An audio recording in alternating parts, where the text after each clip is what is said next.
Hey, because we don't disagree much, so we need to capture it when we when we We do. need to capitalize on our disagreements. We do, we really do, because that's where we get to the goods, the deep, the bread. Hello, and let me flip this over because I'm used to hearing lo-fi whenever I say this stuff. Number 12, right? Am I- Here we are. Yeah, yeah. I'm it's quitting 12. counting. I don't even give a It's shit. 12. It's 12. Gotta say It's it. another Wednesday, is what it is. It is. You're right. That's a good way to put it. It's just another Wednesday, and we got some goodies for you guys. I feel like there's a discussion that's going to happen later between me and Alex that we're probably going to get pretty involved in, because I've been complacent to kind of give you my thoughts, Alex, just because you told me about it, and then here's what it is. You told me. I feel like I can't say this without getting into it, so we'll just wait. Okay. I don't know. But okay. One thing I wanted to ask you, Alex, whenever we started this, was, have you played any good games lately? I know it's a really random question. Or you been still playing Smite? I play the fuck out of some Smite. Everybody knows that. That's right. I've actually been playing. I'm really weird. So, I've been playing Knights of the Old Republic, the original Knights of the Old Republic. I'm trying to get through that because I have to play those two games before Okay. I can read some of the Star Wars books I want to read. Wow. Okay. Hey, KOTOR Yeah. 1, the original. It's like the original old one, Yep. right? Mhm. Dude, that's one of the best games I've ever played. I swear on it. Swear. It's hard to go back and play now Oh, God, because yeah, it's yeah. very glitchy. Yes. It's very It plays and, like shit, to be honest. yeah. The story's great. It's very akin to a Dungeons and Dragons. Right, right. If you're familiar with D&D, it's Yeah. very akin to that. The way you build your characters and stuff like Yeah. that, and it's all based on roles and everything, which is really Right. cool. Yep. That's one of the few single player RPGs I've played through, actually. Baldur's Gate meets Star Wars. That's a good way to put it.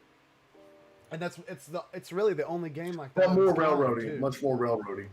What do you mean, like linear? More Like with Baldur's, yeah, much more linear. right, Yeah. right. I feel that. I've been playing Tony Hawk. That's all I've been doing. Yeah, I've been seeing that. I can't stop. My friend, where's it at? My friend gave me this professional controller today. It's like a pro. Okay. A scum. Oh, it's got the paddles on the back and everything. Yeah, but it's all like broke. I think I'm gonna like get new grips for it, and that's probably it. So I don't have to send you one now. No. Yes, this happened literally hours ago. So Okay, no, cool. You don't. You can Good. You can keep your. Yeah, That's the one I used for my PS1 Classics on my computer, but I was like, I'm not really playing anything right now, so I you can won't use it. hold it hostage. I just want to ask you because I'm like, Tony Hawk is it's just so nostalgic and it's so nice, dude. What's the retail price? What did it come out at? 60? 40. That's good. I'm paying for it. I don't care, dude. See that's reasonable. Like the new Switch is coming out with the Mario 3Ds Yeah. remakes, Yeah. and they're gonna want 60 to. I originally heard 80, but now I'm hearing 60, Yeah, and it's 80 just would be like, man, if they can remaster Tony Hawk 1 and 2 Check it though, Alex. Listen. for 40, there's no reason I should pay listen. pay $60. Just like Pokemon, and maybe even comics, but I know it's like this with Pokemon for sure. I'm not in the comic game, okay? As you know. Are you talking about the retaining of value? Well, no. The fact that now the people that grew up with that shit have money.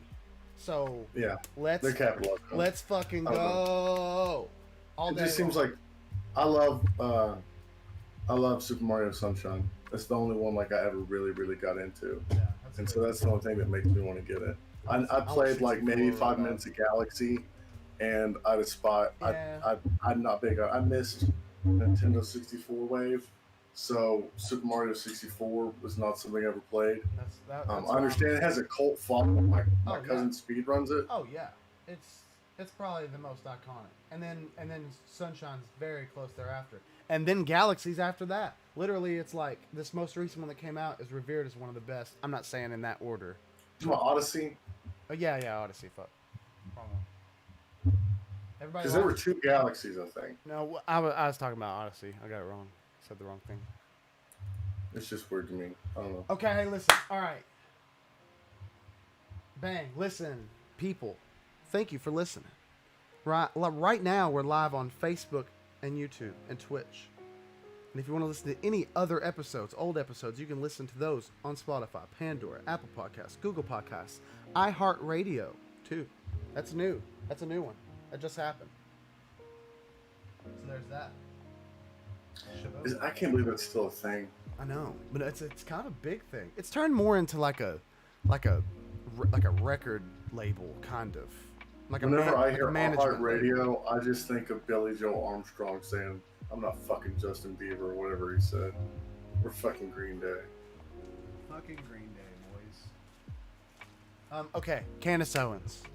So listen. Let me ask you this, and let me set the premise for this. Okay, do you think the entirety of the entire back and forth was solid, was astute, and was what somebody that's running their mouth and feeding out misinfo needs to have thrown at them? The whole thing. Okay, I think if Cardi is an easy target for the mouthpieces of the right, I'll say that. Yeah. Okay.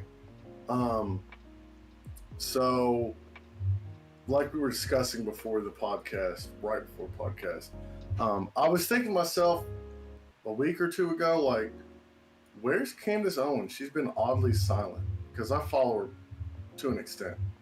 Right. I usually like her hot takes. Ben Shapiro, WAP happened. Ben Shapiro's getting dragged to the internet for what he said coming out of context. I think that his compilation of him singing WAP was 10 times better than any of the trolling thrown at him. Facts. Yeah, well, it's just like him saying, like, you know, when she's saying stuff like, "You need to mop the floor for this WAP," like, and him's like, "Well, my wife's a gynecologist, and if that's happening, then You've got a problem. And so now everybody's like, "Oh, your wife's got a dry puss." Oh, gross! Your wife's got medical problems. Like, shut up. Yeah, and so everybody, it's like, there's great memes out there about. If anybody thinks Ben Shapiro is like a tantric sex icon, then they're out of their mind. Of course, he's gonna be modest as hell about that. Hey, I don't care. His wife's kind of cute, and I think his sister's extremely cute. I But think his sister is like, she is low hanging fruit for the left too, or for anybody opposing Ben Shapiro. She's just. She's she's just so innocent, man. I think she's just. I agree with that. Wholesome. That's the word. That's the word. Yeah. Wholesome. I have her on my Facebook. She's super wholesome. Do you have her on your Facebook? No, I think I just started following her on. It's something. like classically Abby or some shit like that. Yeah, that's it. Yeah, I just saw that she would. Yeah. I just now saw that she had like a platform of some sort. I just thought it was like, oh, Ben Shapiro's sister. But I haven't. So then. Sorry. Oh no, go ahead. No, it's just more stupid. This is dumb shit. So then, the Hodge twins. So they're steadily gaining traction. Of course, you find any black conservatives, and conservatives are like, I think it's important to note that in 2016, 2017, they were pretty out there, and then they died down, and then they're like seriously coming back hard and strong this year. It feels like to me. I think I just found them sometime last year. Yeah, I've been following year for a before. while. I guess. What's up, Scala 400? Hello, welcome. Cool. So the Hodge twins, they recently got really big traction because they were getting muted, and Trump came out in support of them. He retweeted something. Yeah, and he was like, "This is horrible," and blah blah blah blah blah. So then Cardi said something to them, and like they clapped back hard. So they made a comment about Cardi, and Cardi clapped back to them, and they made a whole video clap back to her. So the reason I bring that up is, like, she's easy pickings. Yeah. She's easy pickings. So Candace Owens has been relatively silent ever since she came out and discussed her take on George Floyd and them making him a martyr them being the left or whoever, Black Lives Matter, how you want to say it. So Cardi comes out, or not Cardi, excuse me. Candace comes out, of course, her book Blexit, which is an older term, but she's used it and it's using it as the black exit of the what she calls like the thought control of the left. That's her Blexit. She's got the book coming out. So I've really been surprised she hasn't been doing more promoting of Blexit. Then she comes out and she tweets. She's like, gonna catch flack for this or something, but I'm in support of Ben Shapiro, WAP's crazy, and all this shit. Knowing, and she tagged Cardi in it, and knowing Cardi can't keep her fucking mouth shut. Cardi's gonna clap back. And they get into a Twitter fight. And of course, Candace is very well spoken. Just going off of, if you read the tweets back to back, like she just mops the floor with Cardi, and I feel like on every single metric. I can actually pull them up. I should already had them pulled up. Twitter, which I stay away from Twitter really. The only time I ever see Twitter is if there's a Facebook post about a Twitter or a news article. The fact that Twitter is cited in news so much is just boggles my brain. Yeah, it's really rough. Well, that shit's all that takes. Okay, I have the whole thing. I've got the whole back and forth. So let's go check it. And look, I'm gonna tell you where I'm like, all right. Let's go tweet by tweet. Let's go tweet by tweet. That's what we're doing. Because everything. I'm gonna shut up. Here's tweet by tweet. This is the first tweet by Candace Owens. So most black people didn't have the spine to admit that Ben Shapiro was 100% correct about Cardi B and how her music and platform contributes to the disintegration of black cultures and values. Here you go. You got a link? Can you send me a link to the tweets? Yeah.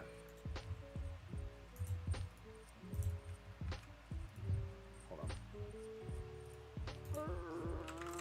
You'd think it would be easy to pull up a string of tweets on the internet, but Yeah. actually, This one. there's 5 million articles about the tweets. I started to go. I started to new go and age get journalism. it. I started to go and get it, but then I was like, dude, I'm definitely gonna not do that way.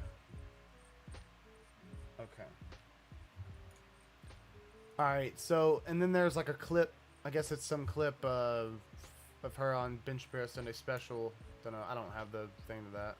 I'm not really that interested in watching it, just because it doesn't really pertain to what she says in this. Because what I think is good shit that she said are responses to stupid shit Cardi says. It's really dumb. Just really stupid shit. Okay. Do you have it up? Yeah, I've got it's one tweet, the first one. Okay. Next one. Cardi B says, "Why is my shit?" So Candace says, "Oh, so the people can see this. You got this on the yeah." I read the first one. What in the hell? Read the second Since one. most black people didn't have the spine to admit that at Hold Ben on. Shapiro. I read that first one. Read Cardi's next one. And I didn't hear you read it. Yeah. My shit is acting really weird, son. But it's up. I can see it. I've just got the first tweet. I think we're having technical difficulties. Okay. It just hit one tweet. I can read it, but it's just like when I try to change the shit. Oh, okay. I have to click on the link. I was clicking on the picture of the link. Cardi B's tweet says, "You want to know why Joe got to talk to me, Candace? Because I have the #1 song, and yet my sister can't go to the beach in the Hamptons without Trump supporters harassing, because they were by themselves, and Santa Claus was harassing my sis GF all day because they are an Afro/Hispanic gay couple."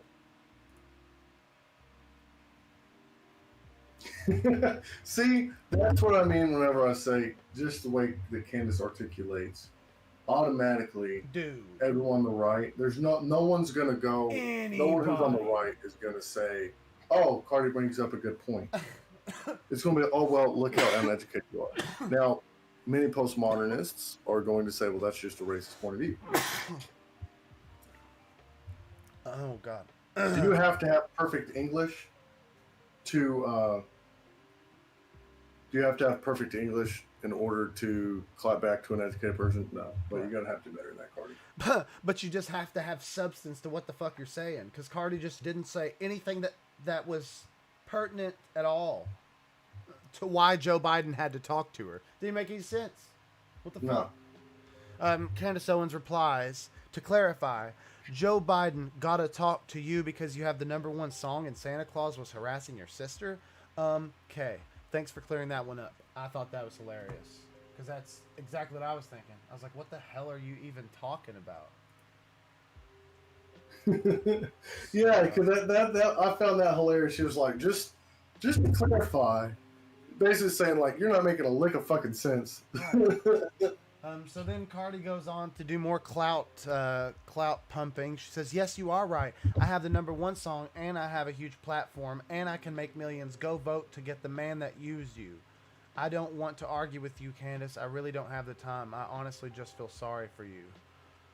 Seems like that's a common thing that people say whenever they just don't have anything to say. I feel sorry for you. Now, well, she did. She brings up a good point there. She's saying the reason he's talking to me, basically, is because I have the #1 song in the world, and I have a huge following. People are going to listen to me. Oh. Well, I didn't even pick that up from that, just because of how stupidly she said it. And like you said, of course, you know, you don't have to, it's not like you have to be super articulate to have a conversation with somebody, but she's just here. But that just feeds into Candace's talking points. Yeah, especially saying sorry for you, because you know what she's implying. Oh, yeah. Yeah. Okay. Take like 2 minutes. Okay, the next, Candace's tweet replying to that, you are encouraging millions to go vote for the man that locked up entire generations of black men. Maybe go Google Joe Biden and 1994 crime bill. Joe Biden used you. Bernie Sanders used you. Neither one of them like or know your music. They think you're dumb. Trump 2020.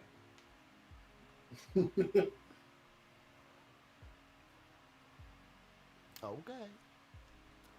She's exactly fucking right. This is not where I lose it.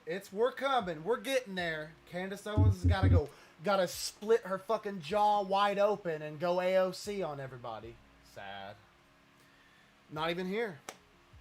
I actually think this is like supreme. Lastly, asking racist Joe Biden, which is weird to call him racist, to lower your taxes in the same breath that you ask for free universal health care. She calls him racist Joe Biden because of the crime bill. That's why she says racist Joe Biden. Well, that's dumb.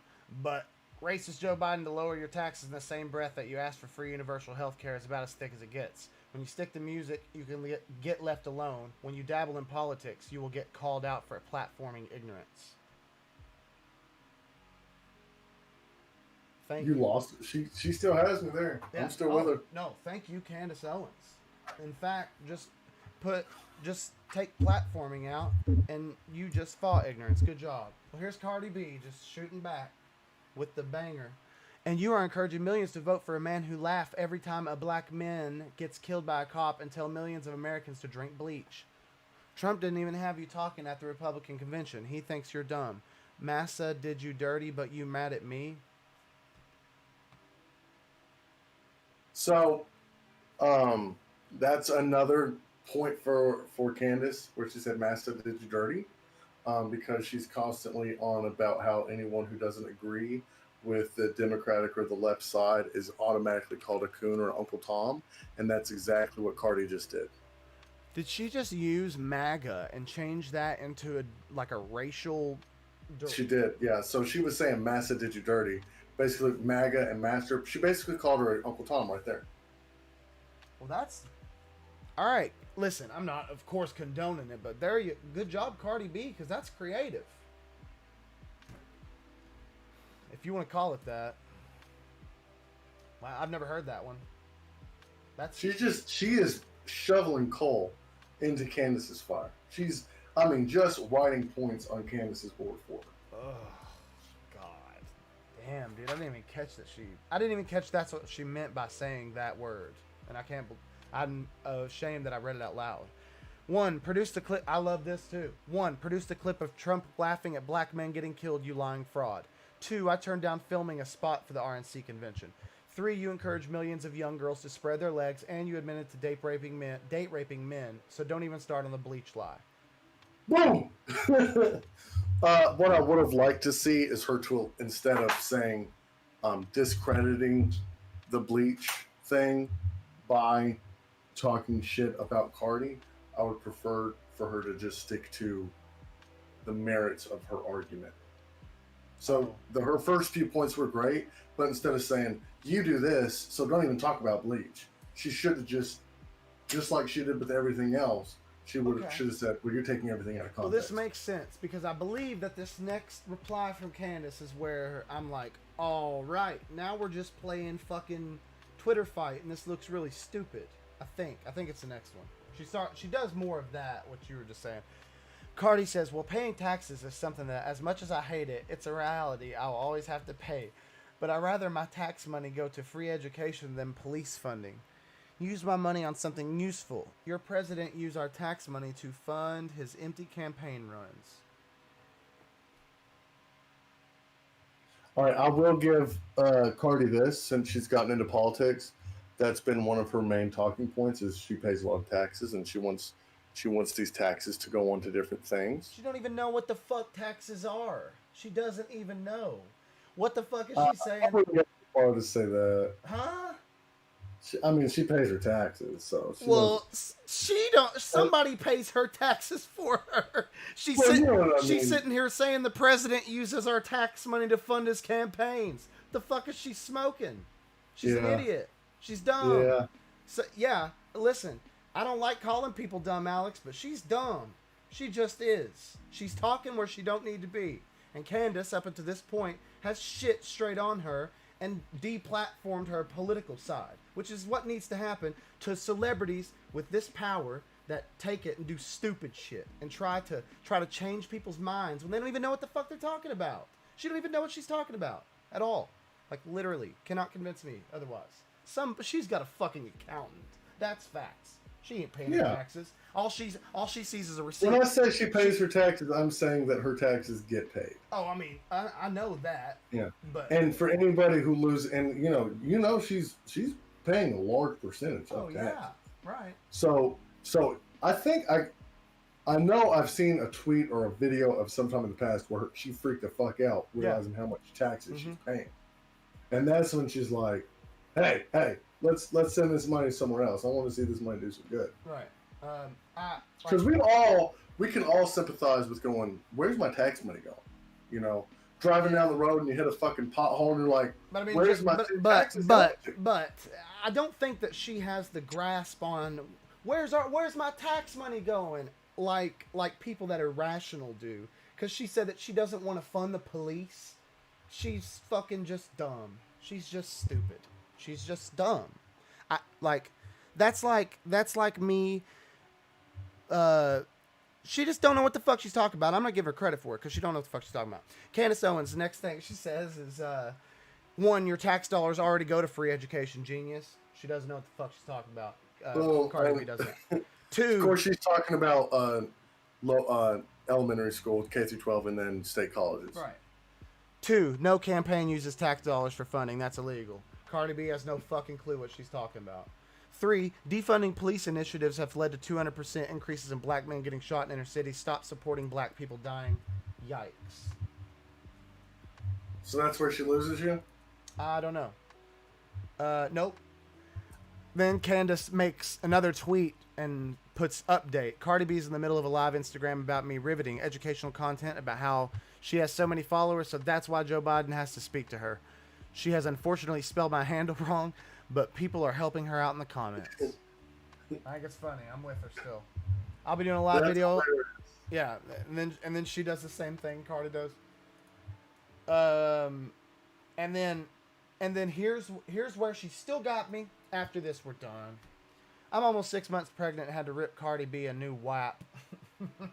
That's funny as shit. That's funny. And then good night, fam. Hashtag Trump 2020 all day, every day.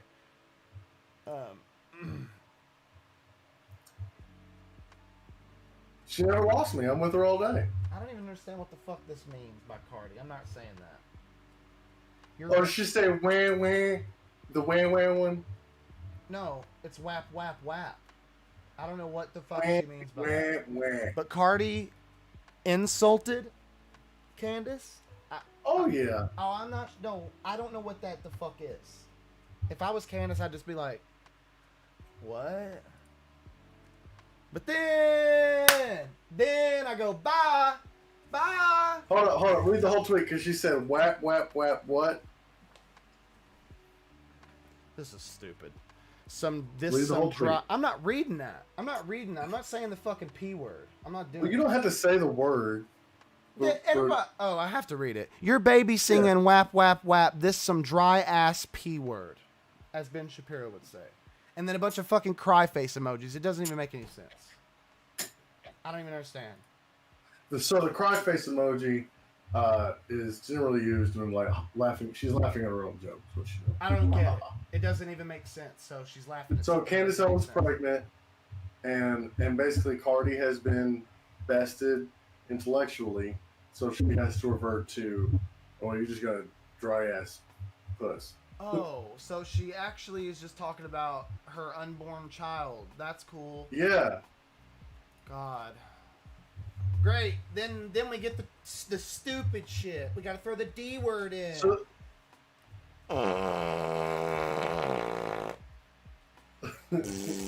okay, sorry, I have to read it. I don't even give a shit from here on.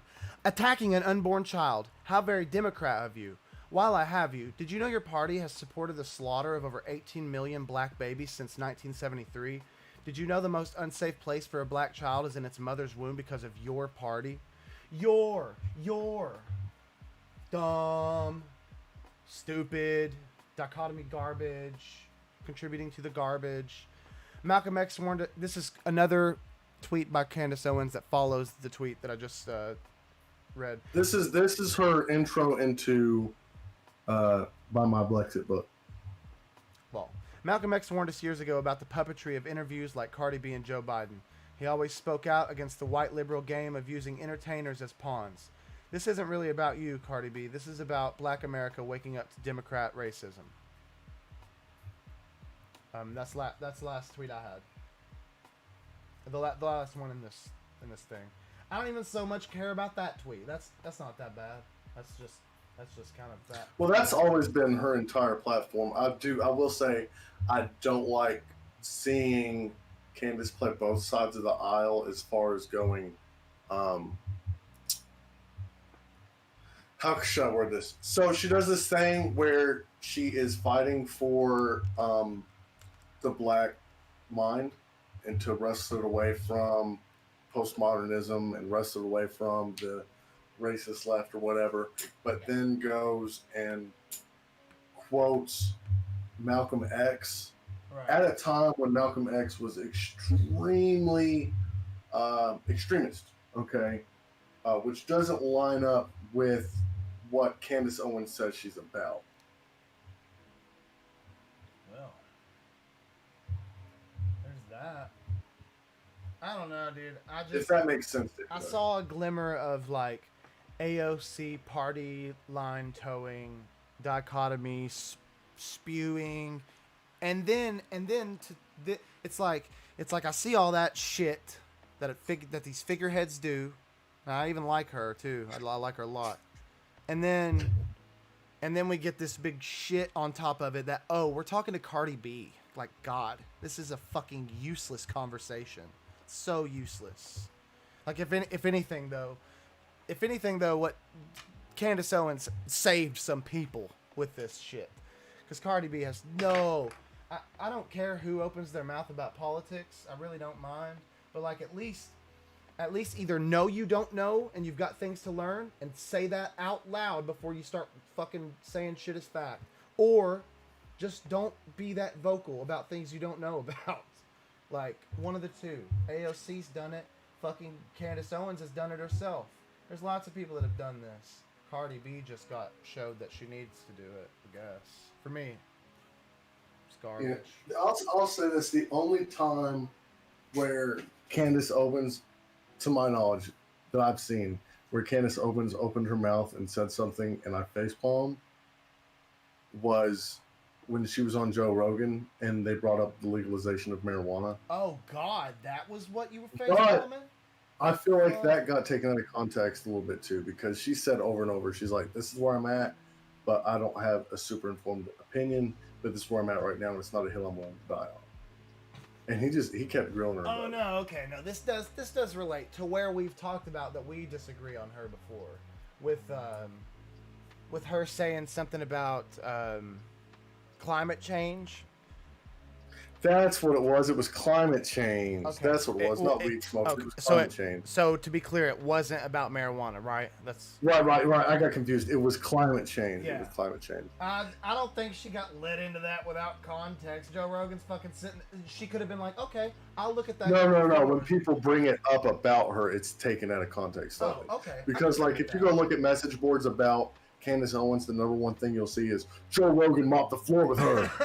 And like if you watch the whole podcast, Joe Rogan would laugh Joe at that. Rogan, like is extremely impressed with her. Yeah. They have great talk, and then they get on to the climate change, and Joe Rogan's like, hold up, you're telling me like you don't believe in it? Like it's an objective truth.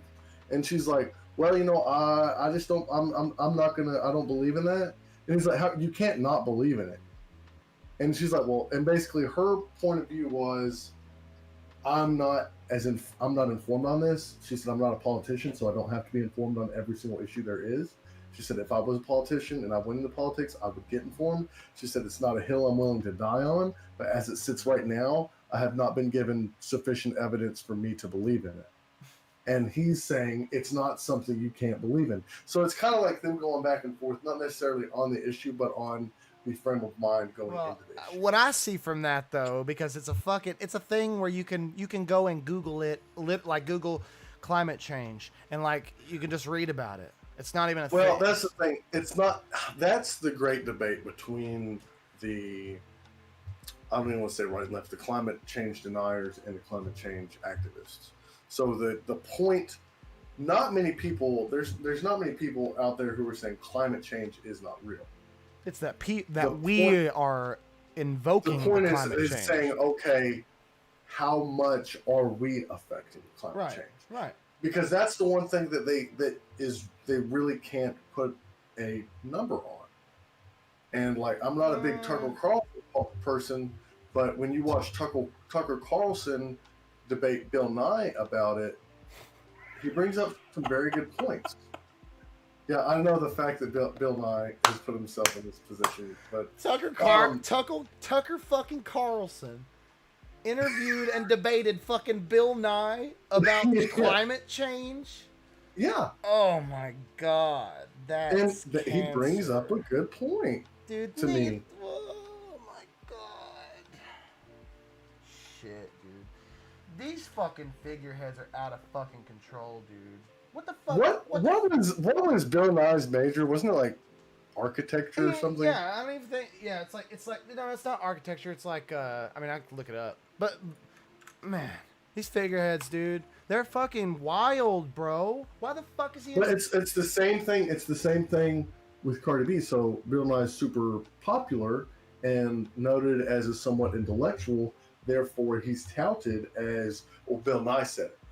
The science guy says this. Right. You know what I mean? But who the fuck? And so who the fuck says, "Oh, Tucker Carl"? I don't know. I just don't see the significance. I see the significance in the conversation. If you were to bring a random climate change expert onto Tucker Carlson, you're liable to not get many viewers who aren't already diehard Tucker Carlson watchers. You bring Bill Nye the Science Guy onto Tucker Carlson. And then you've got clickbait. Then you got two non professionals on the subject just talking with their political heads, because they're both biased, both of them, talking about something that's one of the most dichotomized things involved in politics. Well, and I think that's where the rest of the world kind of laughs at America, because some things just shouldn't be politicized. Engineer, thank you, Presley. Yeah. Presley's back. I've been wondering where Presley's been. It's been a minute. An engineer, that's what it was. And that doesn't... Listen, I'm not discrediting either of them, but, like, who gives a fuck if I'll discredit Tucker Carlson because Tucker Carlson, I have seen an interview. I think I was discussing it with you one time, where he was like just being him fucking self, and he was like, "Oh, if this was on my show, I would have to say this, but I'm not. This is what I believe." And I was like, "You motherfucker."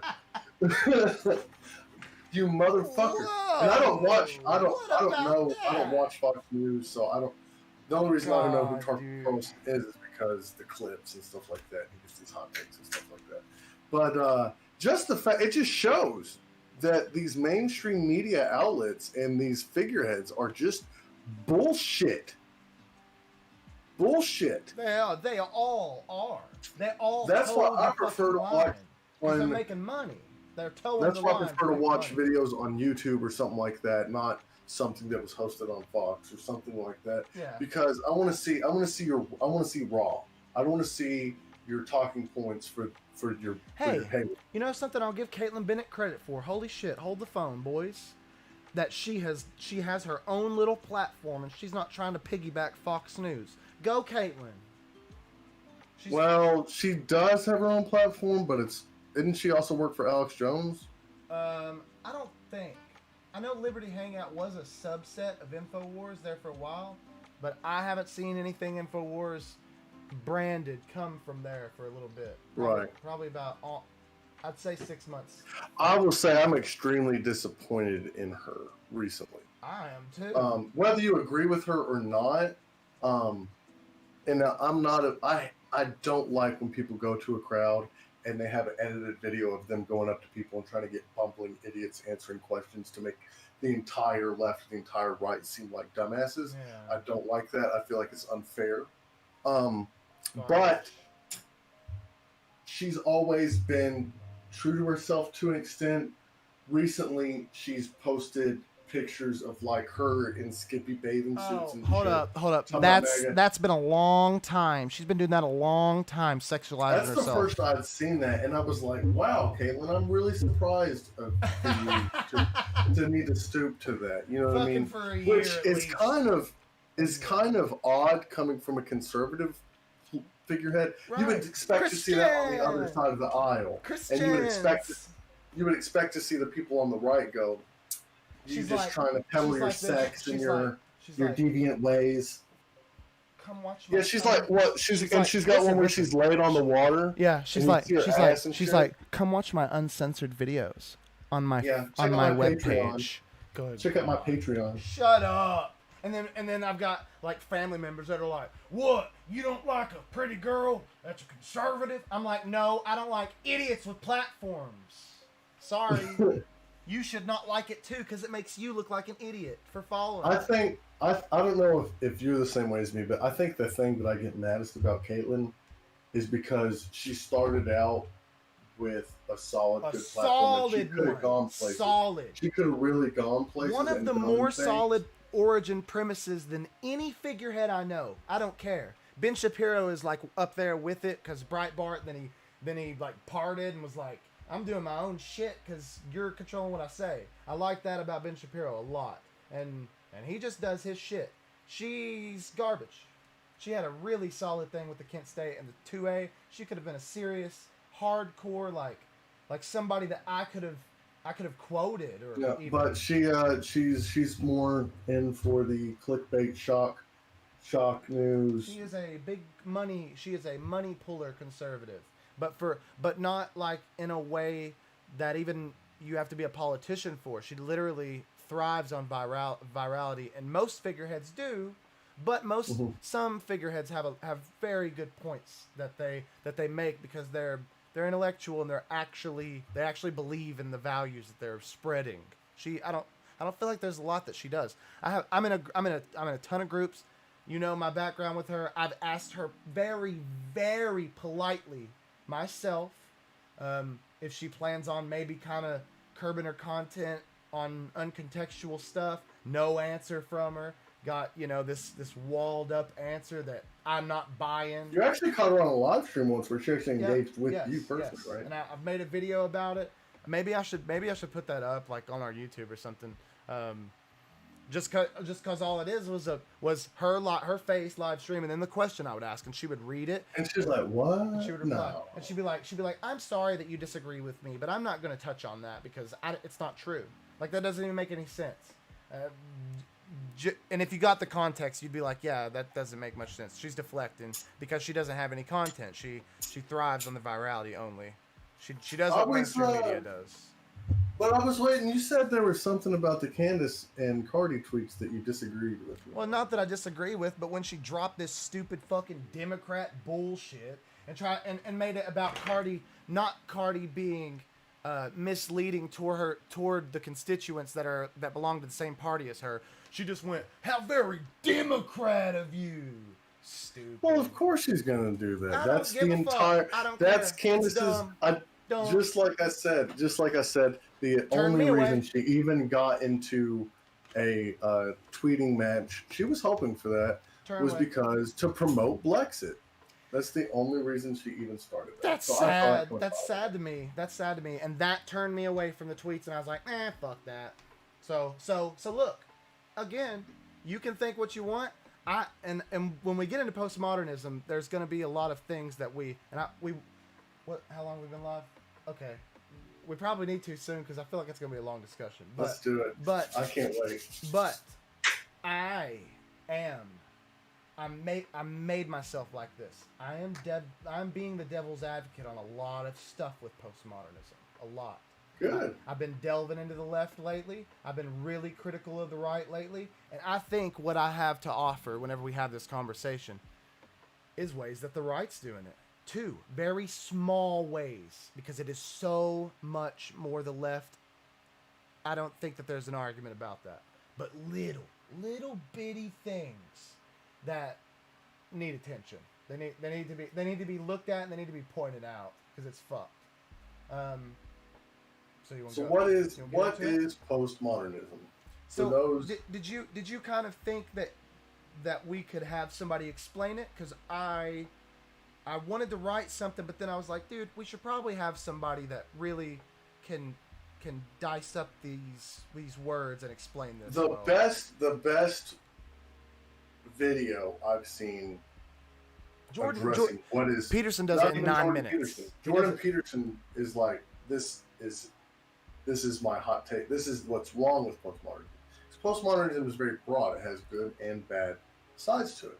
Right. So to understand postmodernism, you have to know what modernism is. And modernism is what came about post-Enlightenment.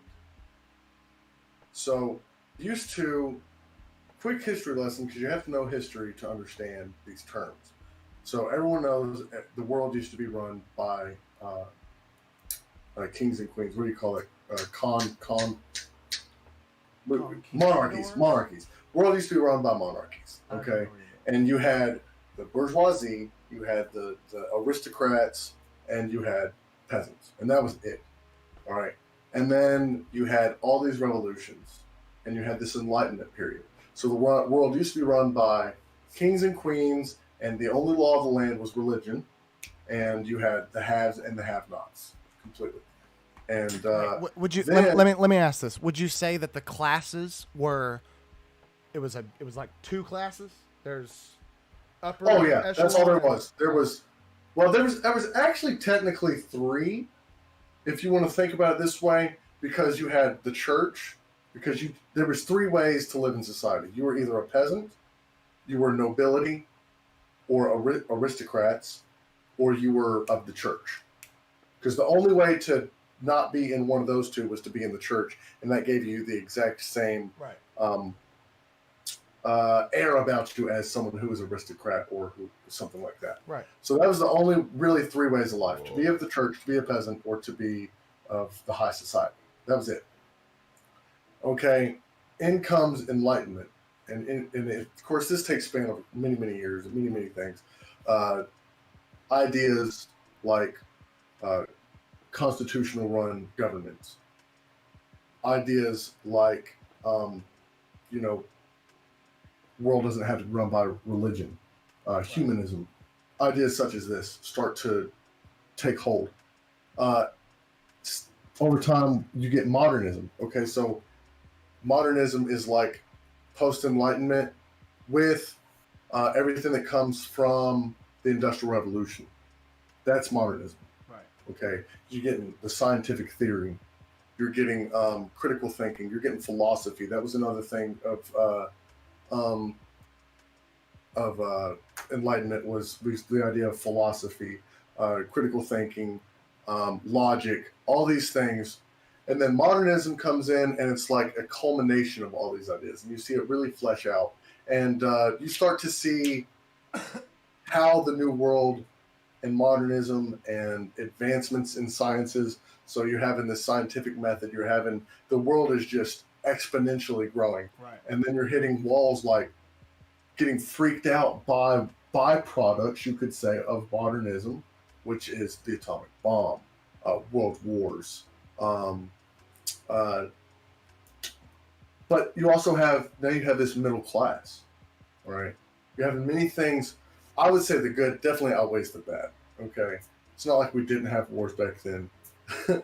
but it's on a bigger scale. Like the atomic bomb freaks a lot of people out. Okay, Right. Postmodernism is basically skepticism of everything we hold true today. Everything, which is always healthy. Listen, skepticism of everything that modernism has produced, kind of. Even Yes. the So subtextual everything things. across the Right. board, you're being skeptic of everything from the way Wall Street's run, the laws, to all the way down to the philosophies that are set in stone, all the way down to I watched a video the other day where it was a postmodernist talking about how music theory in and of itself is born from white European and therefore racist. I was watching. There's so much that's all. I feel like it's always healthy to have skepticism, but the problem you run into with postmodernism is there's no metric. All right, so we're all raised and taught that you have this scientific method and you have logic and all you have. So me and you can get up on a debate floor and we can debate the validity of something based on facts, evidence, and the scientific method. You run an experiment, you get the data. What does the data show you? Postmodernists are skeptical of everything across the board. Right. Now you get some good things from postmodernism, especially in the arts. Okay. In music, things like that. So a lot of things that the Beatles sang about would be considered postmodernist. You have architecture that's postmodernist. You have, art that's postmodernist. Art is always being, something that should be testing the boundaries of things. Right. But some things that postmodernist when it gets scary is whenever it's like taking things like, I know I've said it a million times already, but like the scientific theory, Testing the boundaries. or objectable truths. So with postmodernism, everything needs to be skepticized, if that's a word, including objective truths. There is no objective truths. Everything is based on the truths that me and you live.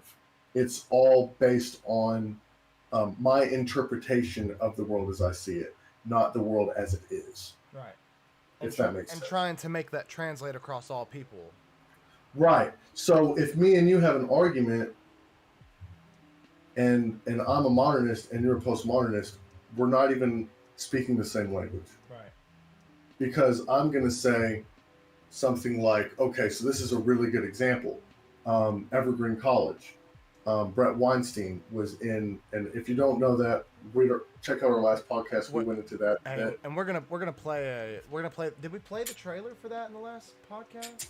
No, we didn't. I think last podcast I kind of like I talked about it to you. Yeah. And then I was like, and then I went and watched the whole fucking thing. So Brett Weinstein, and this is just one part of this incredible journey that this man makes.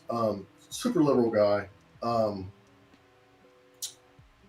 He's sitting in a staff meeting, and the students and many of the faculty has been saying that there's white supremacy running rampant in this college. And so Brett Weinstein says, okay, you know, I'm listening to you. What are some of the white supremacist things that are happening? Okay, and then a postmodernist faculty member leans over and looks at him and says, Faculty member. Remember "Right, that. the fact that you have to ask, that you asking what white supremacy is happening is racism with a capital R." Yeah. So Hey, hold on. To touch on that situation, because I remember this very vividly. He said that when she said that, he was sitting back in his chair because they were just in a meeting and it was casual. But he said when she said that, she leaned up to him real close yeah, and opened her eyes and said with a capital R. and he said, "Are you talking to me?" Yeah. And she's like, "Yeah." Yeah. Right. And then So that's scary. within that, and this is another notable thing. I think that was a pivotal moment. I think. Do you agree? Like that moment right Yeah. there is what. Well, I mean, because he talks about like it's slowly building and slowly building, and him kind of being in the background watching all this happen, Right. and you know, and he said, you know, people are scared of the postmodernists because you can't have a discussion about it because Right. anything other than just going along for the ride is considered. I mean, they use term anything other than just going along for the ride is considered violence. Right. Violence. Yeah. You know, and they discuss that too. Like it's like they take our vocabulary and they redefine it so that we can no longer have a discussion. Right. We can't have a rational, logical discussion about it because they control the parameters, or so they want to. Right. Like, how can we combat racism if we can't even talk about racism? Because too many people are trying to define something that is so, pun intended, too black and well, it's not really black and white, but it's all across the board. But it's a pretty vivid thing. It's a pretty obvious thing, like what racism is. You don't. And out of postmodernism, what's scary is the mixing of postmodernism and modernism.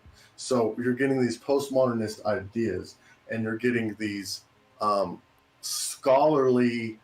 You're getting people who are getting degrees in postmodernist ideas, such as critical race theory, things that have no basis, no factual scientific basis. To go on what you were saying scholarly, but where my mind went with that is that people are actually embedding this into the foundation of modernism now. You can expand on that.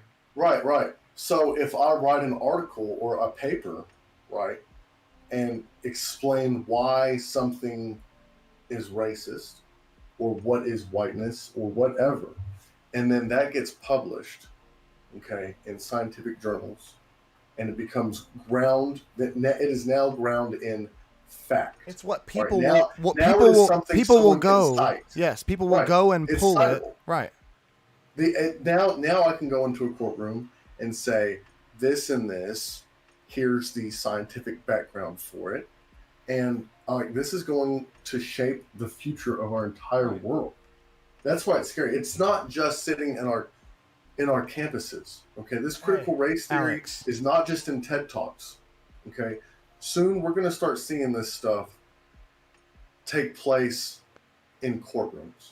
Alex, it's almost like one could even like publish and there's lots of facets to sectors of intellect that are being affected by postmodernism, but it's almost like you could take an excerpt of Mein Kampf and change it into feminism or something like that. They did that in the grievance and it worked in the grievance affair. And they got published. It's insane.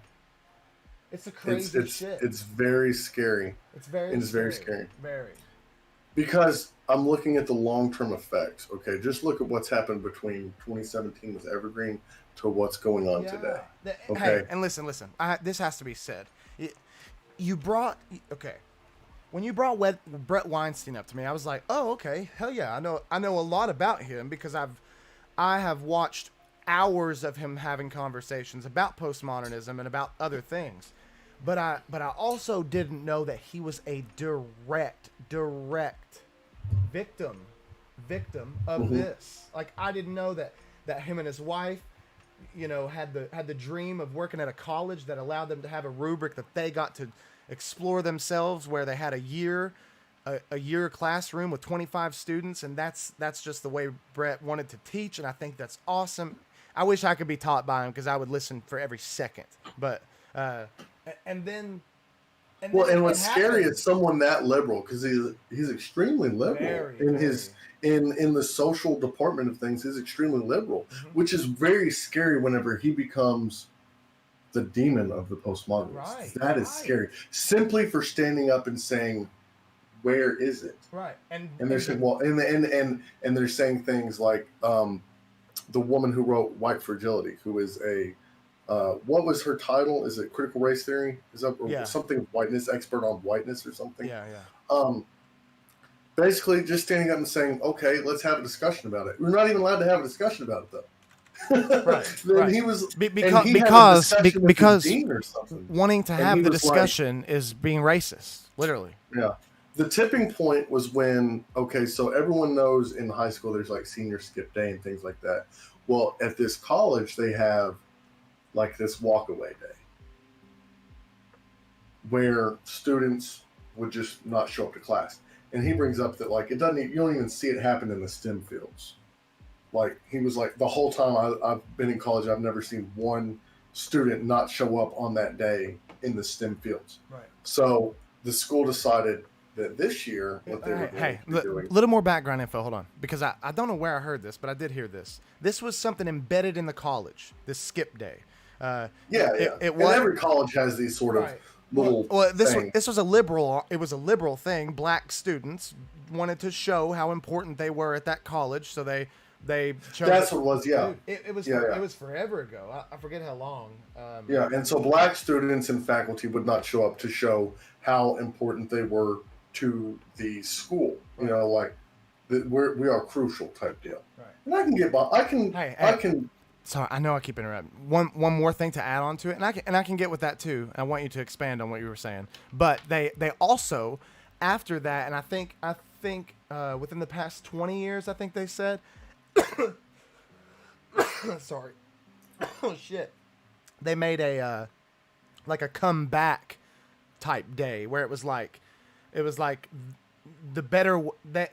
This is what someone said. Okay, they said they decided that a better way maybe to even show their importance was for them to be there. So that they said that even since then they reinstated and had another day made up that was very close to that day. That's where they come back, and I don't know. I feel like that's like an evolution of the thought process in that or something. I wanted to bring that up. Well, they decided that this year it was going to be no white student or faculty is to come to class or school. Right. And Brett, of course, he said the only way he had of really discussing with people was through email. Basically wrote an email saying that like he was not going to be partaking in this. He would expect to see him in class on that day. I'm sorry. I'm just throwing. I'm throwing little tidbits in that are pertinent. The only reason he could email is because he wasn't able to talk to anybody else. They had him. He said that they would have the dean would say that you can apply to come in groups of like 2 or 3 and talk to the dean for 30 minutes at a time, 30-minute time slots. And he said past that there was no collective of discussion between the administration and the faculty. Yeah. And what was running the school? It was the president. Right. What was running this? Basically, what was bullying the school around was this committee, this equity committee, right? Yeah. An equity committee, and it's just you go watch the videos. Can we put a link to the videos? Yeah, we can do that for sure. Can we do that? Is that legal for us to do? I don't think we can play it because. Right, but just maybe post a link for those that are wondering. Yeah. Or just go YouTube Evergreen State College, Brett Weinstein. There's 3 videos back to back. Actually, if you YouTube grievance studies affair. The second video is a playlist, and the first 3 videos are all about Brett Weinstein. I'm gonna put And in the chat. I'm gonna drop the link to the playlist, and I'm gonna put it up on screen too, just in case. I don't know. And so that kicked off like a 3 or 4 day literal riot in the school, and it made all sorts of headlines. Right. Literally. Yeah, and long story short, everything blowed over. The next year, he comes back to teach. Like, what's going on? And the school basically said, like, let him go, let him and his wife go. Right. Like we don't want you to come back because it's been good without you. Basically, is what I heard. Yeah, it's and just that is very scary. You know what I mean? There's one more. Sorry. The police couldn't even protect him when these students were coming after him. They locked themselves in the damn place, and they got told, sorry, I'm telling the story. Sorry. Go ahead. What? Quit saying sorry. I keep interrupting you. I don't know. There's just little tidbits that I know that are pertinent to what you're saying. They locked them in there. They had to lock themselves in, and were also told to stand down by the campus, by the administration. So it was campus police. I had a weird Ex Modern Beast. It was in 2017, I believe, is when all this took place. Jared, I'll throw you a link or I'll watch it again with you. I would watch it again, man. So if you want to, we'll watch it tonight or something, Jared. All in all, it's about an hour and a half of just those 3 videos. Right. But I would advise anybody wanting to go into that to go directly from that into the grievance studies affairs, because it's all about postmodernists and what's happening to our academic fields. Yes. And how it reaches out into today. Don't you wish, Alex, that they had more? Don't you wish? I find myself like wishing there were more parts to the whole thing. I don't know. I do. Well, because we're seeing it unfold, and that's the thing. When you go Google these things, so for instance, earlier before the podcast, I was doing a little freshening up and trying to get a little more talking points and stuff. So I Googled critical race theory. You're hard pressed to find articles on Google naysaying critical race theory. The first thing is scholarly articles on critical race theory. And it's just scary. You know, you're not really seeing the other side. You have to kind of go to YouTube and type in critical race theory naysayers or something like that. Because that's what I'm saying, it's getting ground into fact. There's no opposition to it. Even though there's no... So the idea behind critical race theory is all these modernist ideas are racist, and this is very broad. I mean, there are some good points in critical race theory, but not many. Are racist or because they did not involve the ideas of black people, and most all modernist ideas are power structures meant to oppress people of color and to make being white more comfortable. Apparently, President Trump tells agencies to end trainings on white privilege and critical race theory. Yes. Yes. I didn't even see that. That happened Friday. Good. I'm all for it. All for it. All agencies are directed to begin to identify all contracts or other agency spending related to any training on critical race theory, white privilege, or any other training or propaganda effort that teaches or suggests either 1, that the U.S. is an inherently racist or evil country, or 2, that any race or ethnicity is inherently racist or evil. Damn. I'm in college now, and I'm just seeing it. I knew I would catch. Yeah, lips. You were saying that. Listen, you were like, man, I'm scared because I'm gonna go in here and and I was thinking like, dude, shut up, dude. It ain't gonna be that bad. But then you sent me screenshots and I was like, what the fuck am I reading? What the fuck? I'm in English. This is an English 112 class I'm in. English 112. The professor's super nice. She's super energetic and excited, and I love it. But you can tell she's a complete postmodernist. I'm looking at what we're going to be studying this semester. And so when you look at the syllabus, it's like English 111 and 112 are they're about the ability to write a paper and go from, the beginning to the meat of it, to the summary, to the conclusion, all this. Like just writing a flow of papers, which is necessary for any college degree because you can be writing a lot of papers. So it's pretty much to prepare you for that. And then it's a very heavily based on rhetoric. So the ability to go back and forth and me understand your point of view, bring up my point of view, bring up points to back up my point of view and draw conclusions, which is necessary once again in all parts of college, especially anything that's not STEM related, because that's how ideas are made and formed and processed and furthered. But in our class, in the next 16 weeks, we're going to be exploring subjects such as what is whiteness. I'm pulling them up. I'm pulling that up on the screen. Is that okay? There's nothing. Don't put any identifying information. Yeah, I look. There's nothing. I don't want the teacher's name on there or anything like that. What is whiteness? I mean, and then like the last page, you can tell is completely anti-capitalist.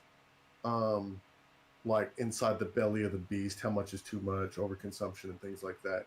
And I wrote a journal entry recently. I'm not going to read the whole thing, but basically my teacher wanted to know what do we understand about college, what do we understand about this class, and so on and so forth. So the last part was, what are our hesitations about college, and what are our hesitations about this class? And so I hit up. I was at this dilemma where, am I going to be true to myself and actually try to keep an open mind and learn, but also speak my point of view on these opinion pieces? Or am I just going to give them what they want to hear in order to get a good grade? And I decided, you know what, there's a syllabus, there's a rubric. If I follow the rubric and true to myself, that's what I'm going to do, But I wrote this, and I haven't heard back from my teachers. I just turned it in tonight. But I said, I have many hesitations about this class looking forward. Through the class schedule, seeing many topics that make my eyes roll, so to speak. I find critical race theory and intersectionality to be akin to identity politics, and find it deconstructs advancements of peace and equality that we have made in past decades. I'm hesitant to be true to myself and put forth my ideas, as they are from fear of academic rejection. I'm fearful that even if I earnestly keep an open mind, that I don't agree with the ideas set forth in the class, that even if my papers and entries meet all standards of the rubric, that I will be disliked and therefore find myself subject to unfair grading biases. And then I said, but having met with my instructor face to face, some of these hesitations are put to rest. But that's a real fear for me going through college. Listen, listen. I have to say this. I've been through college too. I've completed just a associate in applied sciences, but I didn't see it there. I'm not relating that to this. I didn't see any there. I had a sociology class too, but with a woman from Hazard County. So I feel like I'm not gonna get any liberal shit out of her whatsoever. One, I do feel like you are being a smidgen. You've met with the teacher and stuff? I've had one face-to-face class. Okay. So far. Well, because of COVID and everything, they're actually doing a pretty good job. I was worried that they were going to do completely online again. Right. It's a Tuesday, Thursday class. So we're not meeting on Thursdays anymore at all, but we have assignments that are due on Thursdays and the rest are due on Sundays. But every Tuesday, they split our class into two. Every Tuesday, I go to campus, and then every other Tuesday, I meet with the same class on Zoom. So it's one class split into two parts. There's an A and a B. Hybrid. We're all viewing the same class. Yeah, hybrid. Half of us are going to school, and while half of us are at school, the other ones are watching the lecture or whatever on Zoom, and the next week reverse. Right. And that's how it works. Be more complacent to go ahead and throw this person off. I'm not saying that you have, because you actually did say, and even if you believe this or not, that your what was the last part that you said, that you've met with your instructor since, and those hesitations? I said, but having met with my instructor face to face now, some of these hesitations have been put to rest. Hey, watch this shit in action, and I'm gonna be honest. I can't tell you I'm not gonna say that. Just watch it in action, because that's when you'll know. I mean, it's on the rubric, so it's definitely fucking weird. I'm not disagreeing with Well, that. the rubric and the course outline are two different things. The rubric is basically like, this is what it takes to get made. These are what expected in your papers. So there's like a word count, and like if you give me a podcast to watch about what is whiteness, and you ask me to relay, make sure that I understand the information given, I will do that. I will say exactly what they're saying without putting my opinion in. Right. If you give me, because there's two research papers, if you give me a research paper and you ask me to do a research paper on critical race theory, you better bet your ass that I'm going to be bringing up grievance studies. Yeah. Oh God. You'd be crazy. Or the problem with grievance studies, excuse me. I don't know. All right, now let me ask you this. Haley, we are talking about postmodernism. Have you noticed anything from the right? Please, God, tell me you have to say yes. Anything from the right regarding this at all? Anything? Regarding postmodernism? The only thing I've seen, the only time you're really going to see this stuff is if you go watch intellectuals. And just the fact of the matter is, you don't see diehard Republicans or diehard conservatives in college campuses, so to speak. Most of your well-educated, and this is just numbers, most well-educated people tend to lean to the left slightly, especially on social issues. But that's the thing, like we talked about, like the left has just gotten so far left that those who are still liberal, like I'm actually liberal, seem more conservative. Right. So the only people you're going to see, I've seen coming out against this stuff, is those that have been affected negatively by postmodernism, and people like Jordan Peterson, for instance. And, yeah, and once again, he's one that got negatively affected by postmodernism. But have you seen facets of postmodernism in the right wing? Like I'm talking, and what I mean by that is, well, I'm gonna say this, and you're gonna. I will say this. This is what I see from the right wing. What I see from the right wing, and I guess it's always kind of been there. The problem that I find with the right is constantly going back to religion. So they instead of going postmodern, they regress into pre-enlightenment almost. I didn't even think about that. To religion setting the laws. I mean, honestly, right. To religion setting the moral law of the land, like right. And but there is scientific backing to some of the claims. So it's not necessarily religion, but what they call Judeo-Christian values. So like the nuclear family, they would now be considered a Judeo-Christian value. You know, the mother, father, children. Right. I don't know. I mean, and there's scientific evidence to show that those with a nuclear family, with the father in the household. I believe in that heavily, that contributes to a very important part of society. But I don't. Right. The postmodernists would say that the only reason that's true is because white people. Is because the structure is set up. Society is set up for that to work. Does that make sense? Well, you're forgetting the whiteness part, but yeah, you're right. Right. Because it is mostly a white thing. Like they think that's the white family. I've heard that said before. Right. Go home and kiss your white children. They say shit like that. Literally heard that be said in the Brett Weinstein thing that I've linked that you can go watch. It's that really one. I think it was. What was scary was it was like one of the biggest antagonizers, what I'll call her, was a films teacher, like maybe it was critical race meets film or something like that. No, I think it was just film and literature. I think it was very scary. She's standing in her lecture hall, and she's having the students repeat questions back to her. What do white people dream about? What do white people eat? What do white people think about?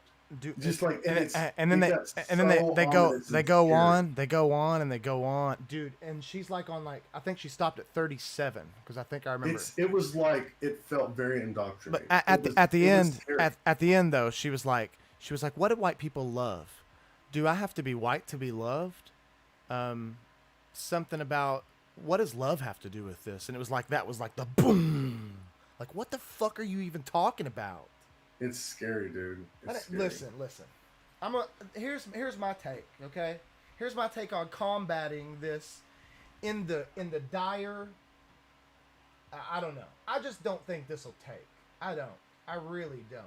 I think that if people that are in college are actually willing to be open to the fact that everything is racist and white people are just inherently racist, then we've got a different problem.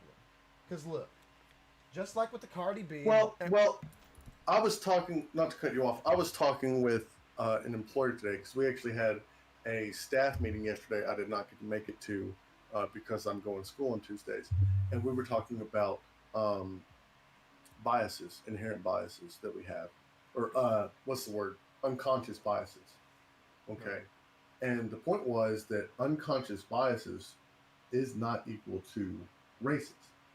Right. And what he brought up, because he was talking to me about today, he said, okay, there is a A+ student, goes on to a prestigious college, is first chair violinist, graduates, what's the one right under valedictorian? Cum laude or whatever. Yeah, that one.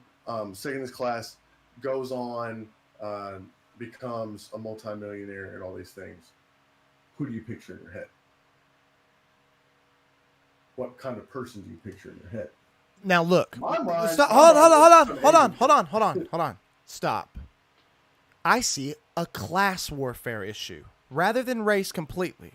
I feel like a lot of people have gotten the race issue of, a lot of people get race and class mixed up, just to be honest.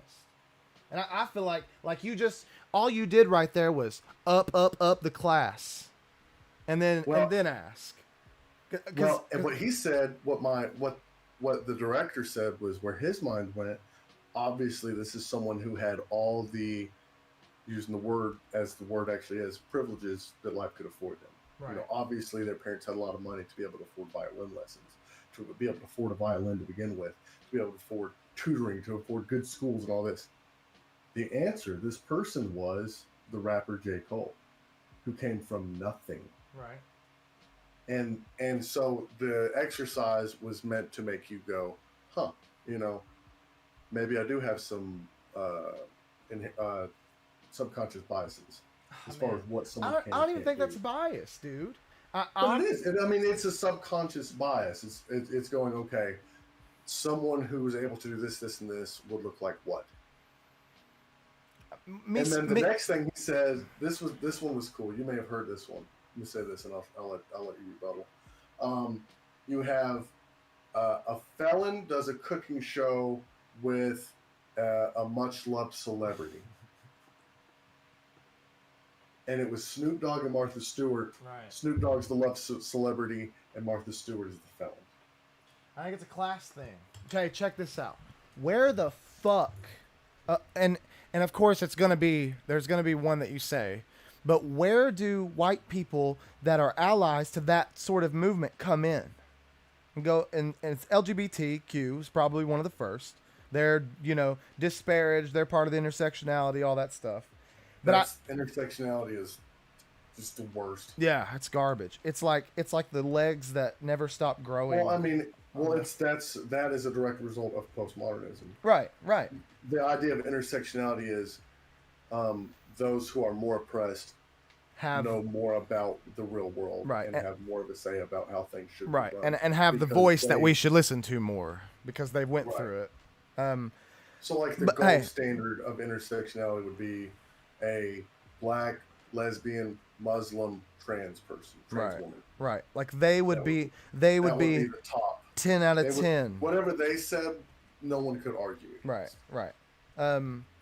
But I feel like even just your average white person, because there is a white there's a white girl that's in these three episodes of this 3-part thing she's seen often, and she's literally one of the people that are telling during the riots. She's literally one of the people telling the teachers that they can't leave, and that they're not going to harm them, but if they do leave, then they're showing their position on the racism that goes on in the college. And I feel like it's going to come a lot more down, or not a lot more, but people that feel like they can't latch on to it, that are in college or in school, that may not be LGBTQ, if this starts happening, then I'm getting really alarmed.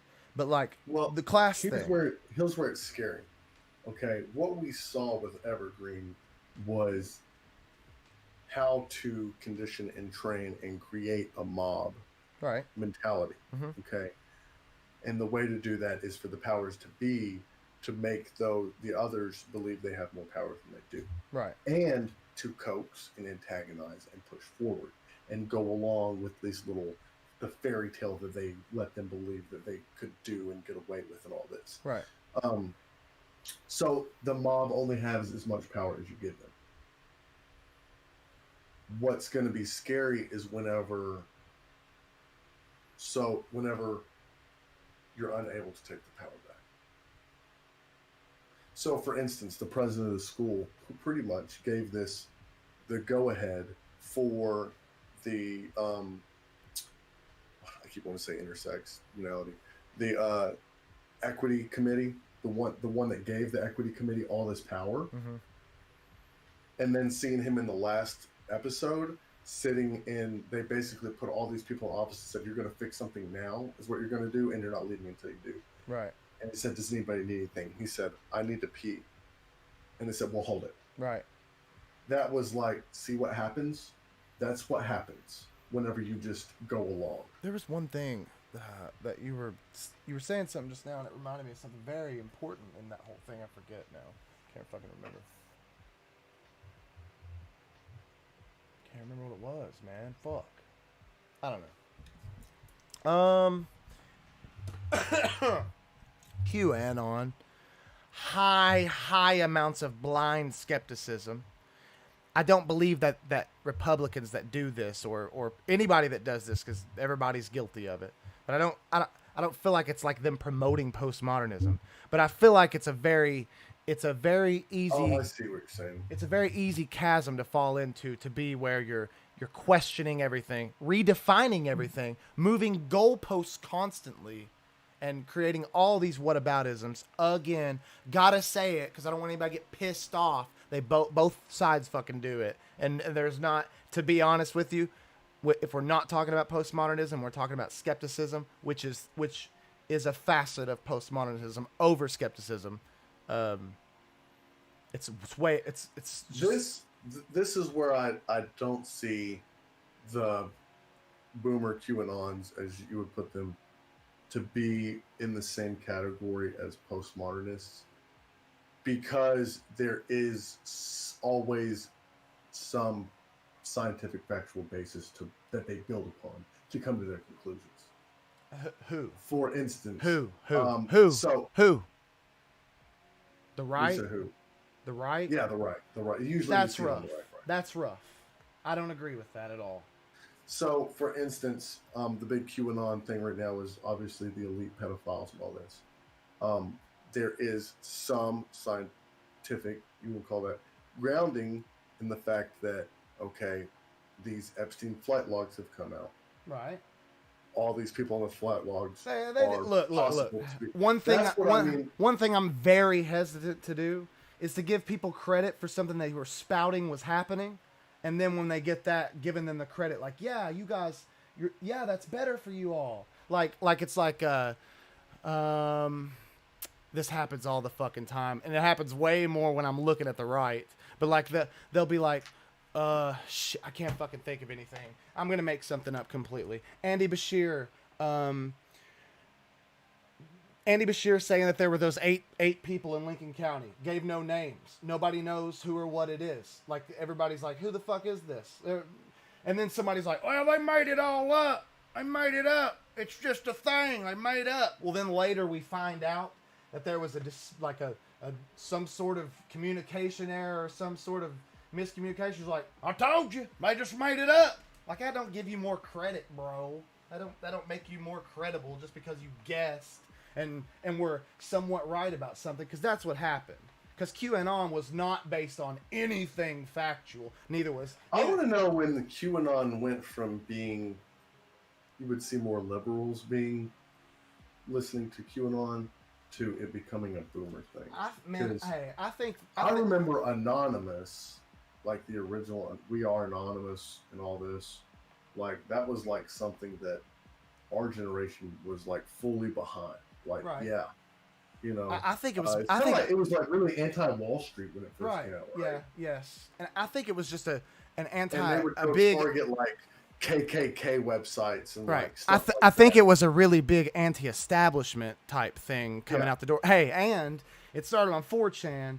4chan's not liberal at all whatsoever. Well, that's the thing about things like Anonymous, was like anyone can be anonymous and use the anonymous flag, kind of like Antifa. Like anyone can say they're Antifa, and so and the same for Black Lives Matter, something like that. Like when you make something that's so universally recognized but doesn't have a core membership, right? Now anyone can claim it, and therefore anyone can change the tenets. Anybody can do something under it, and then and make the movement look bad. Which is that's a small tenet of postmodernism right there. That right there is. It's fucking everywhere. Hey, it's everywhere. It's everywhere. Everywhere. So take Black Lives Matter movement for instance. And we talk about opportunists, separating the opportunists from the movement. And they play a very big part in all this shit. Both sides are completely bad about doing this thing where, okay, so the right looks at Black Lives Matter and says, well, it's not largely peaceful, look at all this. And the left of Black Lives Matter will say, well, it's just these individuals. It's not Black Lives Matter as a whole. It's largely peaceful. No. Hey, let somebody that's been up in the left say it.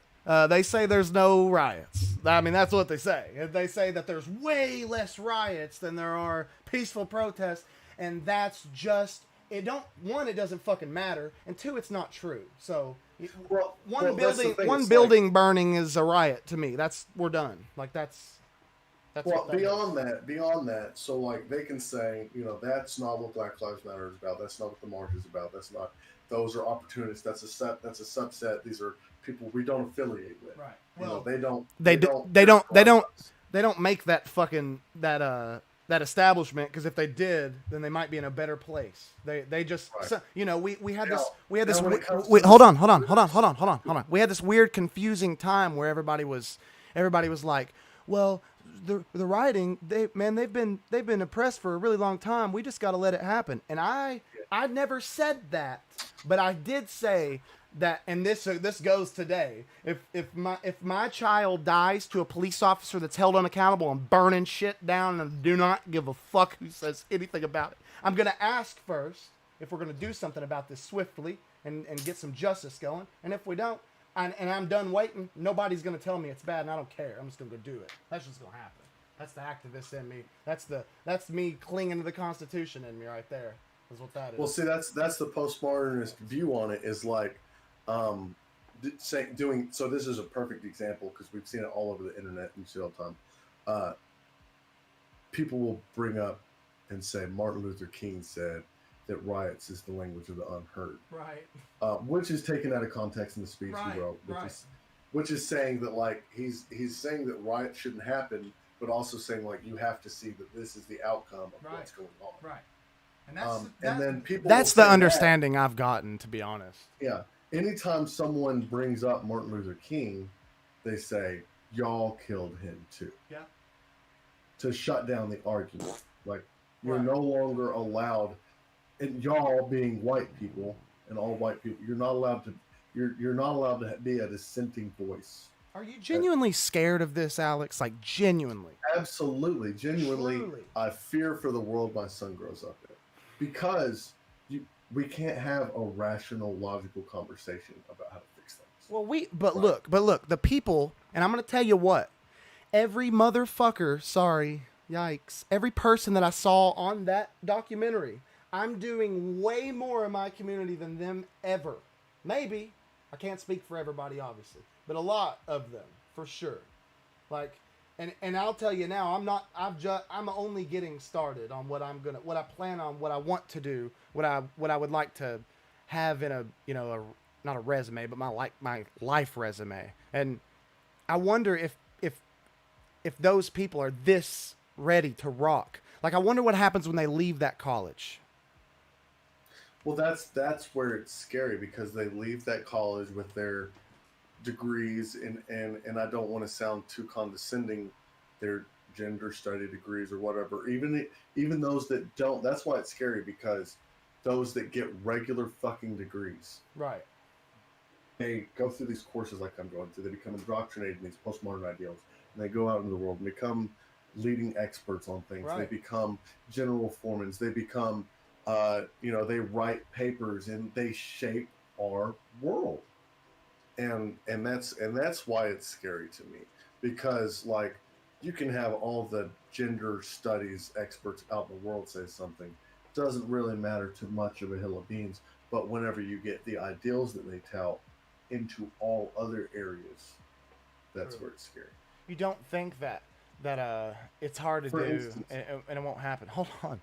You don't think that people will start digging into, if somebody brings up some stupid fucking outlandish study, you don't think people start digging into that and like I know studies that I have used in context with people and that I've said the study or something like that, and somebody's been like, man, that's like, they discredit it somehow with a decently okay understanding as to why they're discrediting it. You don't think we could get ahead of it, get ahead of at least people using studies that are falsely made? You don't think we could get ahead of that?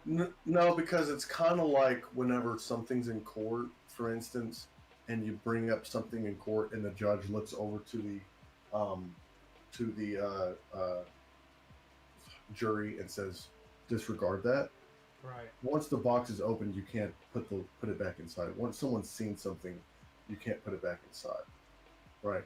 So, True. like in most arguments, the Ideas point are of the argument, poisonous. the idea of an argument is not necessarily usually that I'm going to change your mind, but that I am bringing forth my ideas and my view on a situation. We're both bringing our ideas to the table, and then the onlookers or on listeners can delve through that information and then make a decision on who they agree with more or Right. what they want to research more of. So that's why that's scary to me.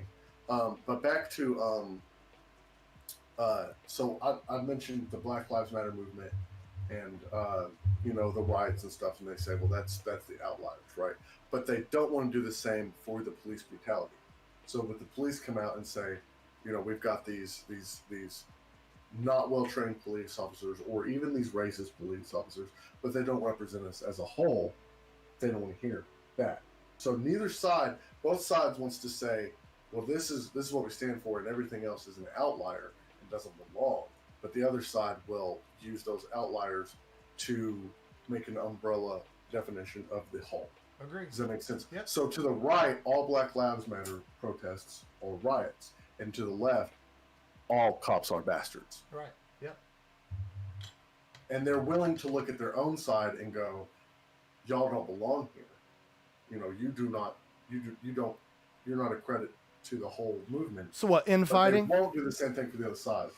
Infighting is what you mean, kinda? Like they'll honestly infight. I've seen that happen. Oh, okay. Well, that's why they call it the circular firing squad of the left.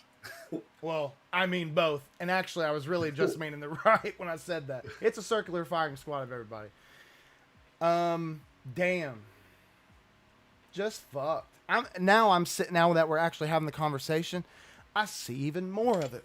I'm just thinking You about, see it in everyday life. I see it in, I cannot be, I think it's important to say that it's so filled to the brim on both sides that I'm about to throw up over it. Literally. Here's where it's you see it in everyday life. So I just read an article today, and of course California is kind of like the how do you say Wild this? The West. experimental ground of the far left, if you want to say that. So there are already laws in place in certain states making it that there must be a female on a board of like a major company. There's a new law being put forth that's saying there must be a person of color. Hey, listen. Why do you think those two things are bad? Let's say that, because we just got to say why. Because I believe, to me, that is what's racist, right? When we are no longer judged or given promotions or given accolades based on the merit of our performances or our abilities, but simply based on the color of our skin. Our intersectionality points. How many you've got? Right. So if me and Jane or me and John, John being black, Jane obviously being a female, are all up for a promotion or to be on the board of directors of some sort, and I have, here's one that's, you see, it's true. Okay, look at college. Okay, a black person does not need as high of a ACT or SAT score to get into college, to most colleges, than a white person, and an Asian person even more so needs a higher grade. Right. Okay, so what happens whenever I'm the right man for the job, but I don't get the job based on the color of my skin? Because of forced diversity. I really feel like everybody can agree that that's not cool. But we don't. That's what's scary about it. Well, okay, I so do. the postmodernists, Scream the it. We gotta scream it. postmodernists believe that it's going to be better. So there have to be an equal amount of people on everything. There has to be How the fuck inclusion on everything. You can't even do that. And this is where it's weird to me. So we don't just need to have inclusion in everything. So it started out with, you look at statistics. So whites make up like 60-something% of America. Blacks make up like 13% of America, and all this. So they don't just want, the postmodernists don't just want a fair representation. They want equity in all things. Right. So if there's 5 members allowed to be somewhere, you're not going to be able to break that up into the right amount of percentages for population. Right. You have to have an intersectionality of everything on there, and then the problem with that is you'll never be. There's always another intersectionality. Right. Hey, and when it gets pointed out, and they're like, we got to include them. Somebody's getting on the chopping block, and somebody's getting screwed.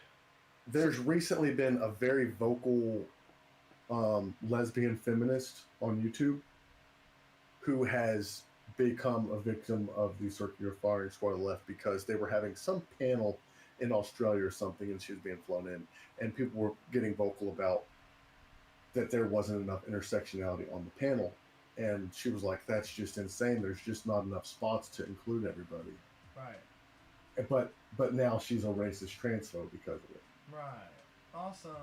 And then now she's like, it's odd that I'm finding more tolerance in the right than I am in the left. I hate that. I'm gonna tell you what, dude. What I have grown to hate is the fucking dichotomy. Hate it. I just hate it. Because even saying that shit, man, like when you say it, it kind of triggers me. I'm not gonna lie. I feel like you shouldn't say it. Here's the merits. Here's the merits of some of the things I see. So there, like Haley points out, that there's fear of being accused of discrimination. Right.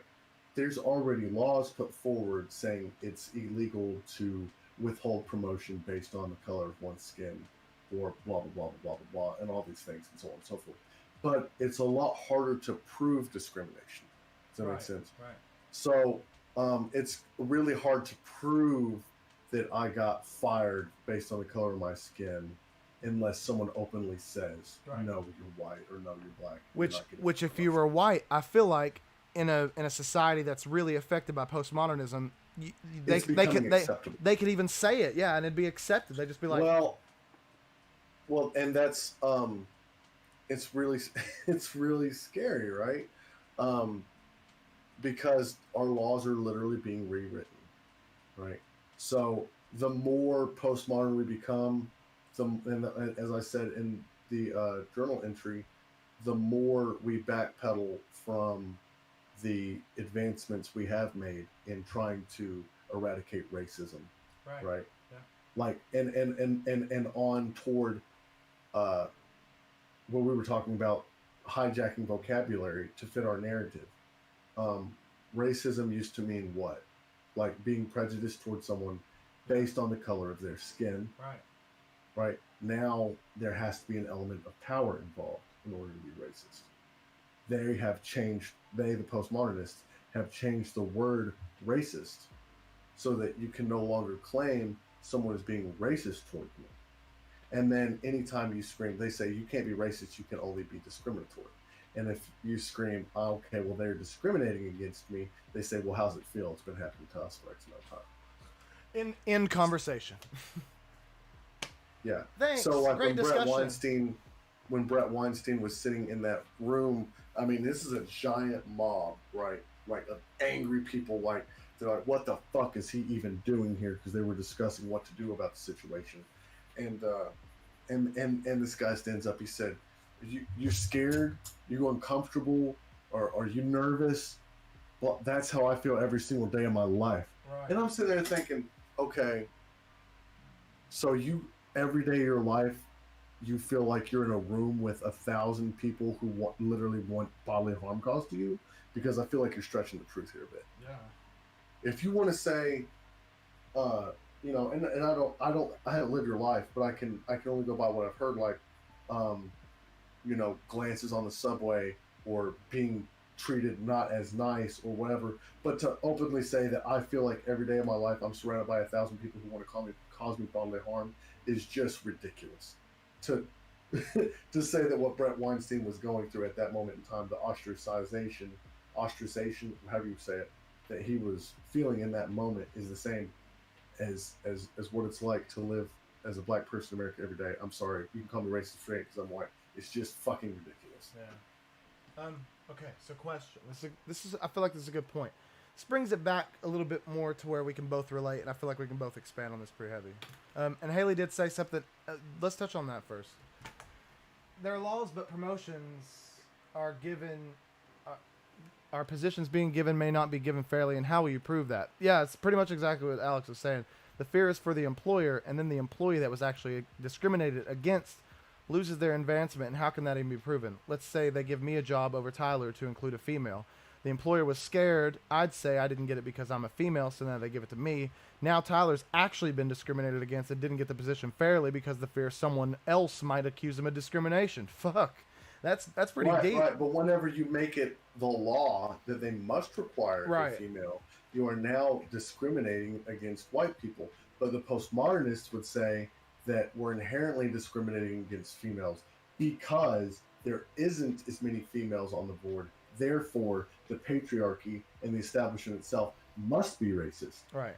And what Jordan Peterson brings up all the time is that the more you make it, the more equal you make it as far as opportunity, the more we return to gender roles.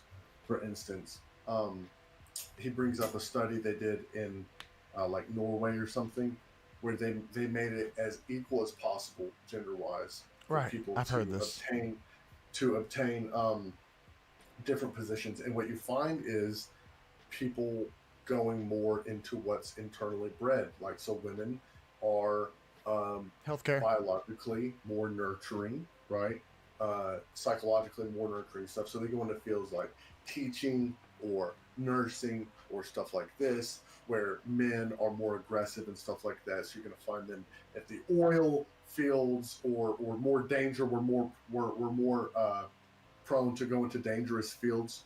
And the more you make it available to everyone, the more we revert to it's primal. What's internal. It's like a clock thing, and that is true. I've read that same exact thing, and that was crazy too. It's like, I mean, That's just biology. It don't even get any more simple than that. Listen, okay. Right, but even the postmodernists would say that the psychological breeding of us is due to. So every time that they get proven wrong, the postmodernists, they just revert back to, well, that's because the patriarchy made it that way. Right. So it's an easy way to fully, in their mind, discredit anything you've said. That's like, sometimes when I'm in a debate or an argument with somebody and they're actually wrong about something, and I finally give them the facts, and maybe sometimes they're like, yeah, man, that's right, dude. I didn't really know I was wrong. That's progression. That actually progresses things. But whenever I'm able to be like, hey, man, this is not right, and then it shuts down, nothing progresses out of that. And sometimes I even feel like I need to message them and be like, hey, man, we like good? We like resolve the thought there? I've done that like a few times. I don't know. It's kind of stupid, but well, and Haley says fighting racism is more racism, spreading hate to stop hate. That's the world we're living in. Yeah. And the thing is, if you say that that's racism, fighting racism, they would say, what? You only feel that way because you're inherently racist and you were white fragility. Right. Exactly.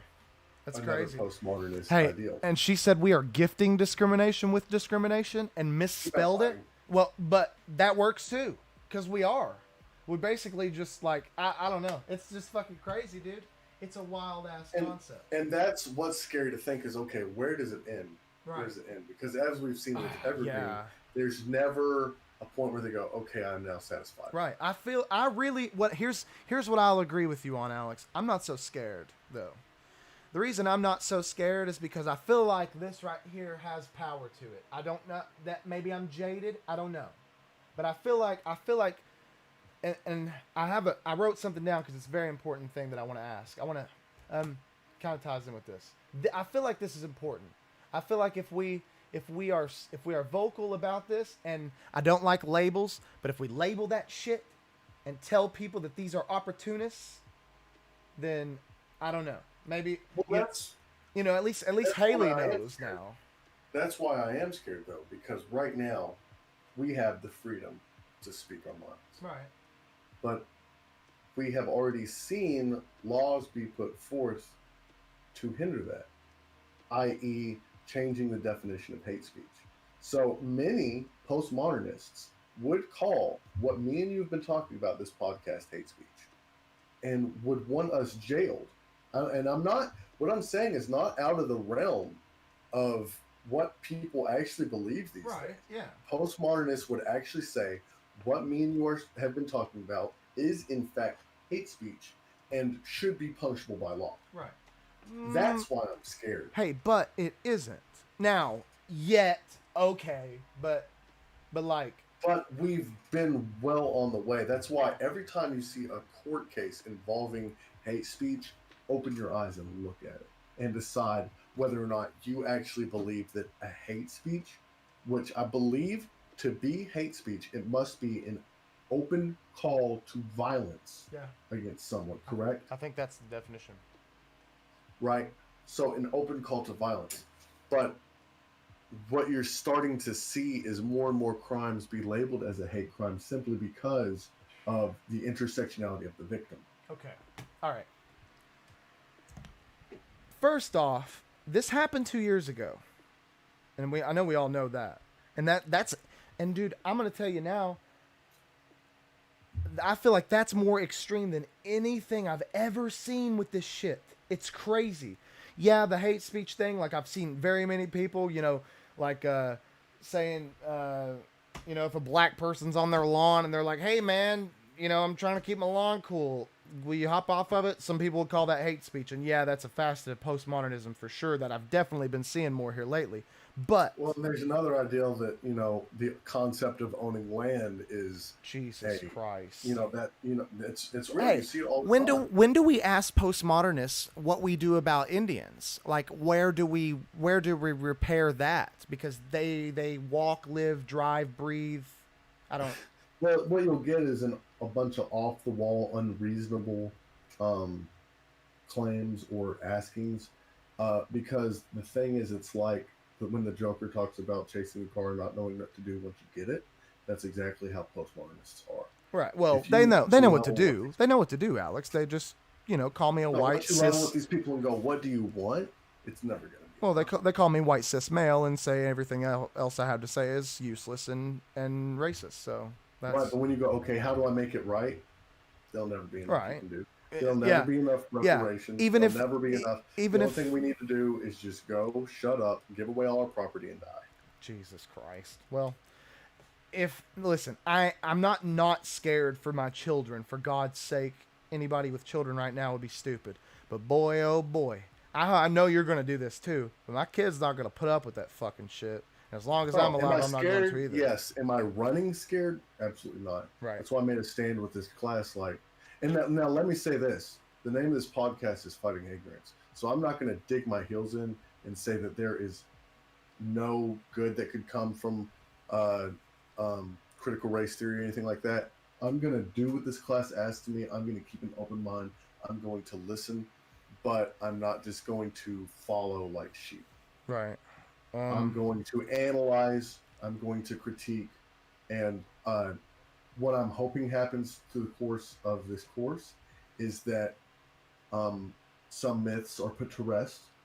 I'm able to come back on the podcast and say, you know what, I was wrong about this, or this. Right. That's what I hope happens. I hope there's some merit to some of the things that I hear.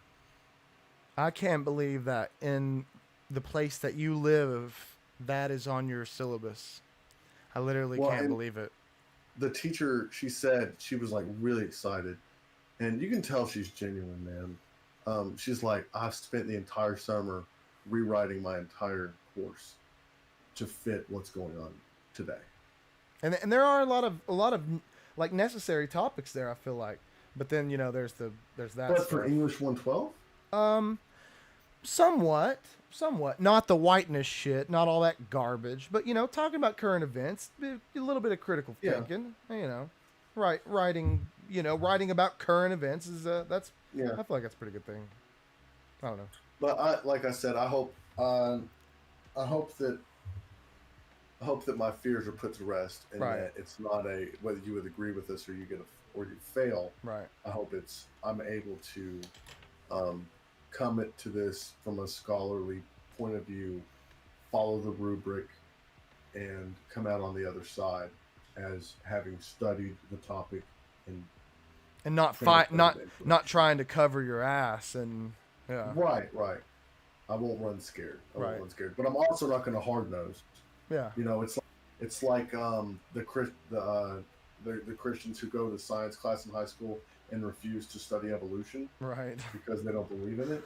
Like, I'm not going to be that hard nosed where I fucking stand up in the middle of class and like, I refuse to listen to this podcast on what is whiteness because blah blah blah. Like, okay, I'll listen to it. You know what I mean? I'll listen to it. I'll rewrite what the author. I'll do what you want me to do as far as like being okay. What was the author's main point of view? Blah blah. Like, being able to break down something and reinterpret it. That's what I'm guessing. That's what she's going to want. Right. But when it comes to the narrative, when it comes to the research papers, if they're based on that shit, be ready, dude.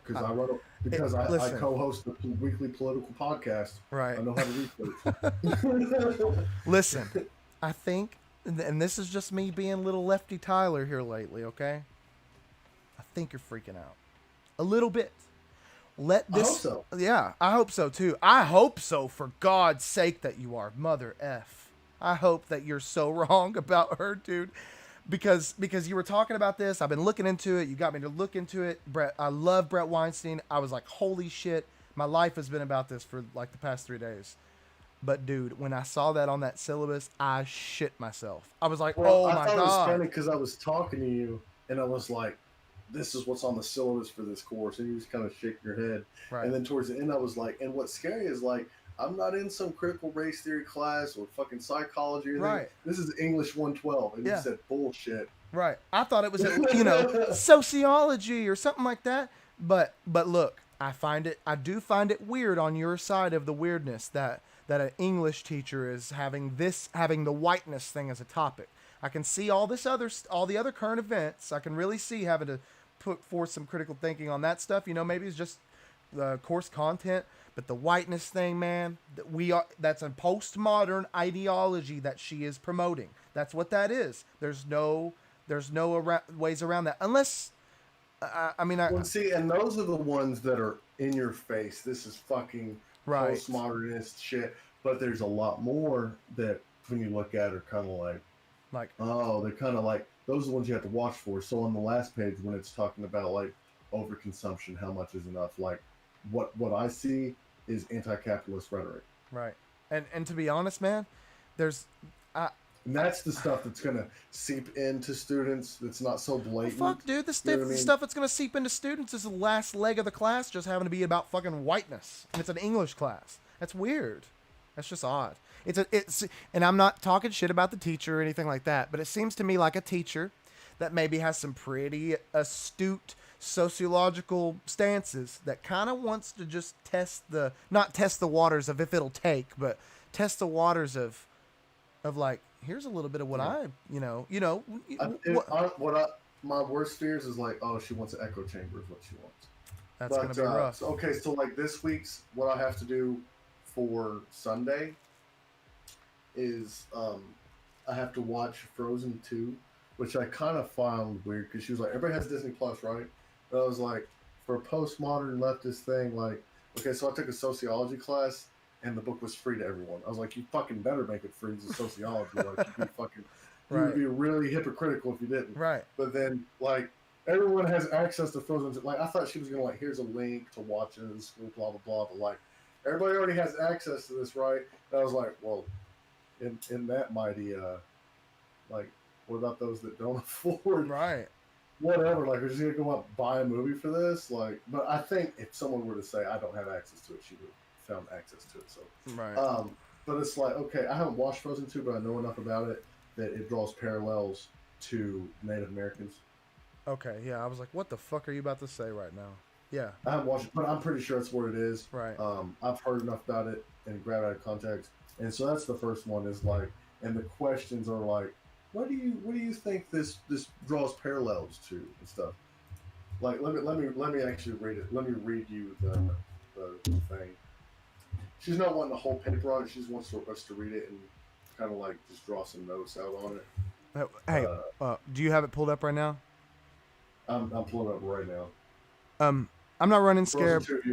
Hold on. I'm not running scared, but I'm shaking in my boots. I'm on the fence about how to raise my kids in this kind of world. I'm a lover, not a fighter. I'm not an eye for eye kind of person, but I don't want my kids to be like me in that sense because I've let people walk all over me in the past.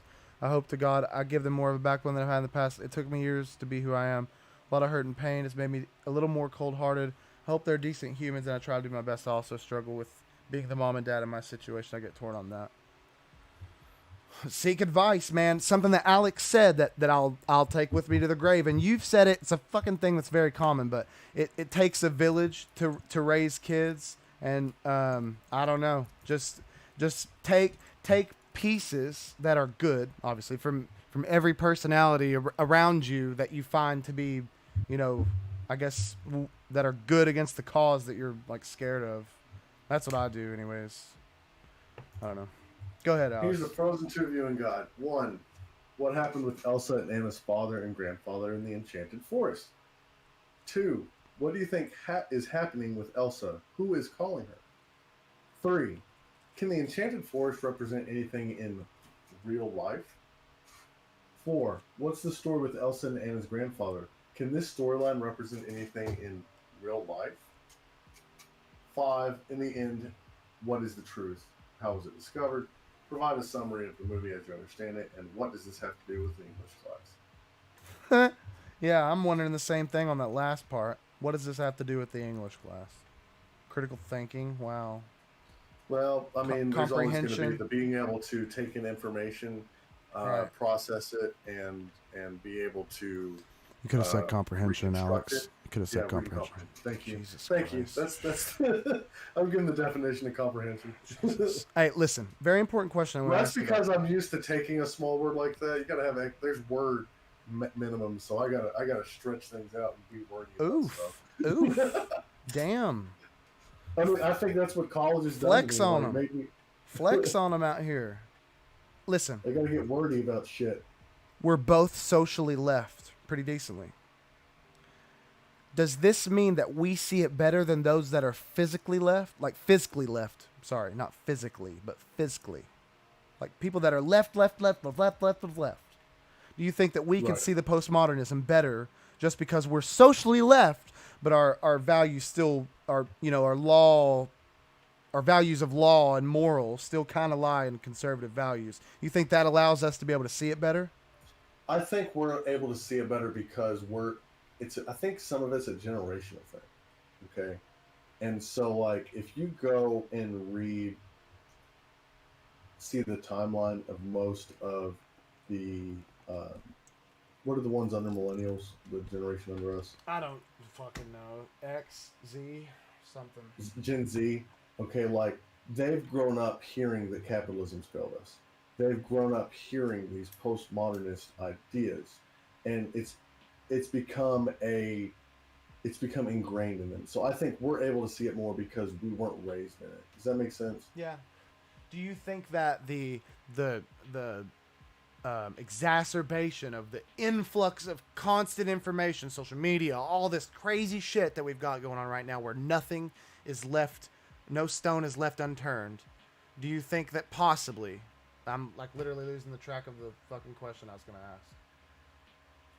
It's like we grew up where on the school walls it was written, "You can do anything you set your mind to." Do you Like, you can become anything. do you think and now they're growing up in a world where on the school walls it's written, "Fight the oppressors." These people are oppressed. These people's lives matter now. Where when we were growing up, that was a given. You know what I mean? Treat others how you want to be treated. when we were growing up, though, we did not have things like YouTube, Facebook, all this shit, all this Right, information right. age shit. Do you think that would have an effect on maybe shedding light onto it? I don't know what would have happened if YouTube would have been around when we were kids. Right. Or Facebook, really, too. Yeah. Most of Which is why my son's not going to Yeah. his the internet he has access to is going to be heavily supervised. yes. I don't want him to go without and not have that resource because that's what Awesome. it is. It's an awesome. But I also don't want him to lose his innocence too early, if that makes sense. Right, man. Look. Doesn't he? Definitely. If he gets a cell phone, man, it's gonna be a fucking. You got to flip you got to phone text, sanitize like, it. Yeah. Yeah, or you'll have to sanitize it every week. I don't want to like allow my kid to be addicted to porn or something. Listen. Right. Well, even like I've seen the YouTube Kids, like you can put it on kids mode and stuff. You can't trust that the shit that they let get through there. YouTube Kids is pretty damn nasty. Because I'm going to tell you, I live on the internet. I'm touching my monitors right now. I live on the internet. I've combed that bitch like a MFer. And he's truly, my son's really ever only on it when we're around. And if I hear some Right. weird That's shit how or it should be. something, yeah. Like a family member came in and they were watching memes. And that's cool, with me, but I don't want Cameron watching that shit because it's like not linear. I don't know. I look into every fucking thing he looks at, and YouTube Kids is actually seriously okay. Truly, I promise. I don't know. That's my personal thing. I really look for subliminal messaging and the subliminal undertones of Right. things that seep in and shape the generation because that's what got people to where we're at. Right. We've talked about some of the channels that are like Coco Melon and shit. I don't know. Yeah, Just- I let just I stuff, let him watch Coco Melon. right. Coco just- Melon's cool. just stuff that I don't know. That I don't know what the fuck I'm saying. Listen though, we're Yet another week we haven't talked about Joe Jorgensen for 1 second. I've been wanting to get on Joe Jorgensen so bad oh because I don't know dick about her and you do. well And I want to pick your little brain. it ain't happening. We're like 2 hours deep right now. Listen to me. Yes, Haley. I'm sorry.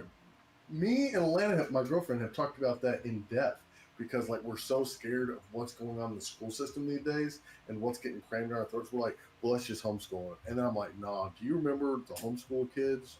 Those motherfuckers were weird. 'Cause they don't. They don't. They don't get social. They don't get the social things they need. I know And several. then they are so fucking wild when they Uh, get older. I know some that did go wild, and I know some that did the opposite. But I know that all of them have a little bit of a social stint, like they're stunted a little bit. Haley, that's something I need to work on. I got a potty mouth from hell. My kids think "shut up" is a cuss word. Holy hell!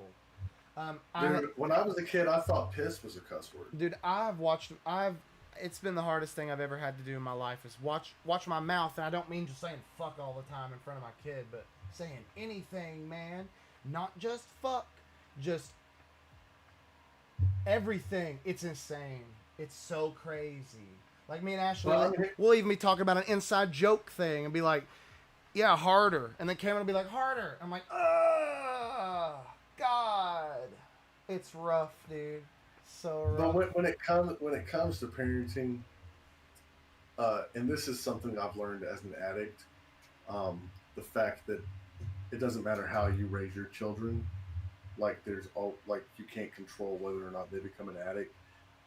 That's carried over into like no matter how, to an extent, doesn't matter how you raise your children. Like how should I word this? Because it matters how you raise your children, but like your kid could turn out any way, and it would not have mattered how you raised them. Right. There's like your kid can turn wild as fuck. You know what I mean? And like you could have done the super loose or the super hard method or somewhere in between, and like sometimes it just doesn't matter what you've done.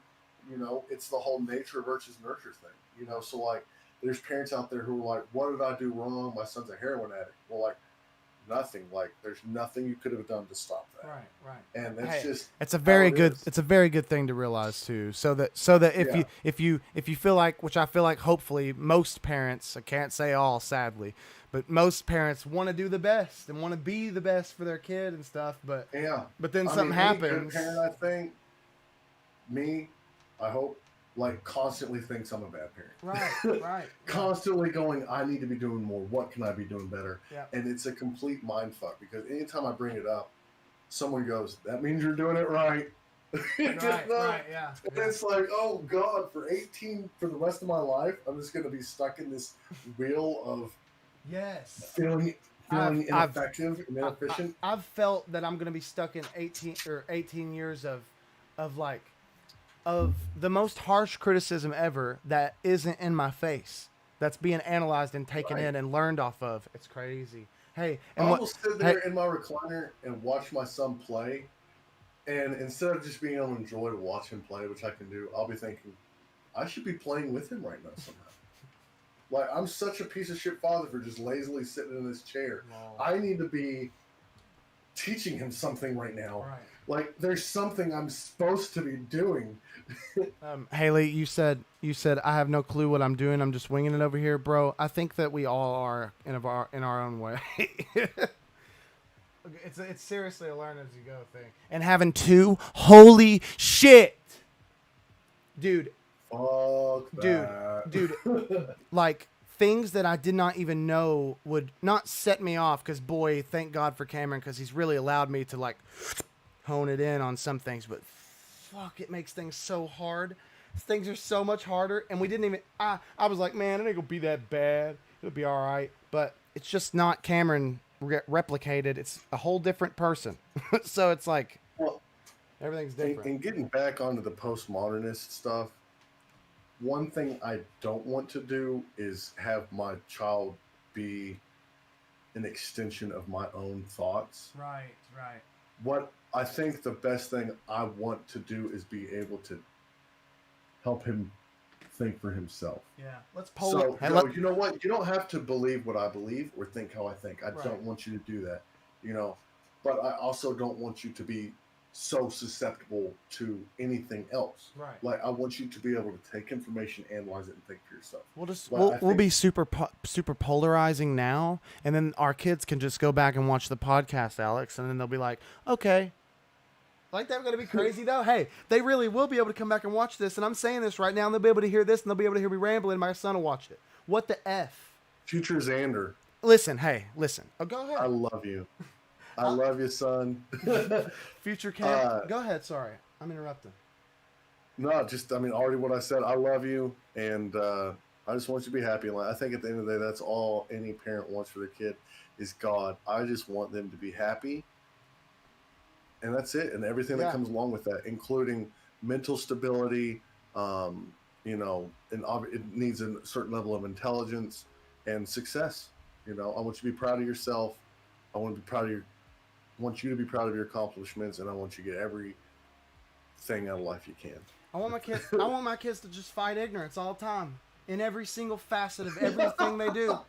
I want a fighting ignorance onesie on both of them. Even my 3-year-old, I don't care. God, let's make some fighting ignorance onesies. It needs to happen. Dude, I've been meaning to ask you something, and I keep forgetting it. This sucks, because I want to ask you before we get off, because we need to get off here. Shit. I can't remember. I will say, I've been watching on the restream. We've had, I think it said 7 for a good portion. We've had a lot of viewers, it seemed like. Yeah. Thank you guys for tuning in. Seriously. I'm extremely interested, if you're still listening, in your take on what we've talked about tonight. Yeah. Because I know you're well educated. You work in the public sector. You work in a library.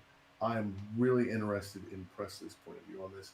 Once again, Haley, I really appreciate you conversing with us during the podcast. I know a lot of people reach out to Tyler. And I kind of get. Hey, listen, hold on.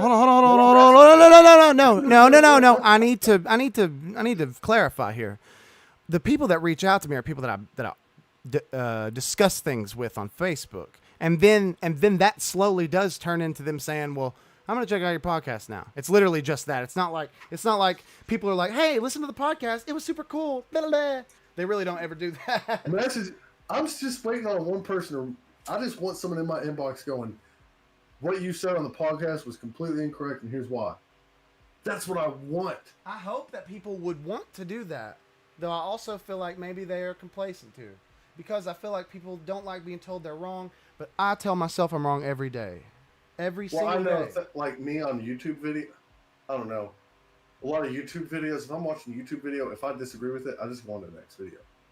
A lot of times. That's something that's hard to do. Yeah. Right? To sit there and watch something that you wholeheartedly disagree with to try to be open to is hard. Right. But if it's something I agree with, I'm more apt to listen to it and put a comment down and be like, "Yeah, man, fuck whoever. They're wrong. We're right. Yay." Now, you put me on a thread, though, and I'm not going to go comment on something I agree with. I'm more apt to go, "You fucking ignorant person. This is wrong. This is wrong. This is wrong. Here's why." I want to mention this, and then you can say whatever you want, and then I have an announcement. I got nothing else to say. I want to hear you. All right, listen.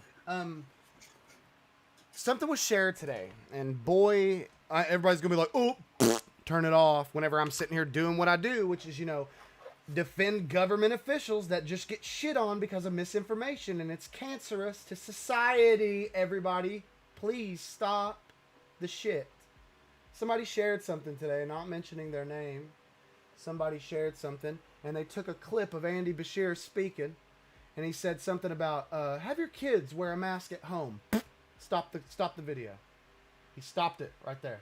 I was like, I have a really, really odd feeling that there's more to this, and that the more is very important. So where'd you get this video?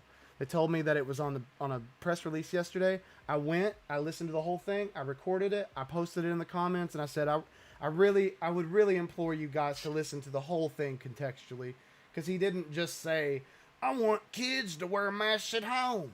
He didn't just say that, because that is what word for word was being implied by the post.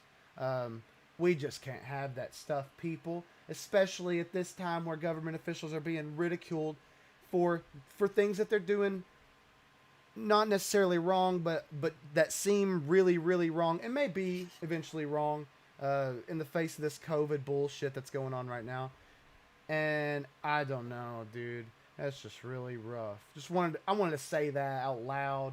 And if anyone wants the video to have the context to it, I will gladly give you that, because it's still the post is still up. I wish that the person would take it down, but they're set in their ways on pursuing or promoting that Andy Bashir consistently just says stupid things. He really doesn't.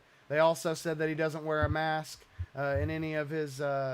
Somebody in the comments said he doesn't wear a mask ever. He wore a mask in that press conference. Just, I don't know. Just wanted to fight that stupid bullshit out there because I don't like some of the things Andy Bashir's done here lately regarding the Department of Fish and Wildlife, regarding the Department of Parks and Recreation. But that was just misinfo. I wanted to say that. I'm sorry. Okay. Got anything else? I could speak forever on masks and stuff like that because I feel like most of America, we all conflicted on this because at least anyone who's actually being open-minded to anything, we're caught between we know COVID's real and not just openly denying a virus, and between being realistic also. Right. I agree. Right. So you got people all the way on one side, and this isn't, I mean, it's become kind of a right left thing, but also like you have people on one side who are extreme fear mongering to an extent. Like, I think that's a correct word. Yeah. You know, you've got articles out there telling people that they need to wear a mask during sex. Right. That's real. Yeah, okay. I've So seen there's that. extreme fear mongering and there's extreme denial. Mm-hmm. And I feel like most of us are in the middle, and there's a lot of infighting. Okay. So like me, I personally, God, kids wearing masks in school, that's a disaster. That ain't gonna work. Let's Yeah. be real. I mean, I get why people want them to, but but then again, you're caught between like, okay, well, what are you supposed to do? You know what I mean? So I don't know. And there's all this misinformation out there. So there's numbers that say, CDC comes out and says, hey, and this kind of cuts into the QAnon shit, I guess, to an extent. CDC comes out and says, here's some fixed COVID numbers where this is the amount of people who have died of COVID that had no other pre-existing conditions whatsoever. And it's like 0.00003%. right. Like under 7, as of a couple weeks ago, it was under 7,000 strictly only COVID deaths. Right. Okay. Then there's all these pre-existing conditions. And so one side is going to say, I fucking knew it, it's all fake, blah, blah, blah. All right. And that's part of me wants to be like that. Like, oh, okay, there's nothing really to be worried about. But then I get thinking, okay, what constitutes a pre-existing condition? Okay. Well, being overweight constitutes a pre-existing condition. That's a large percentage of America. Right. Heavily large, well, pun intended.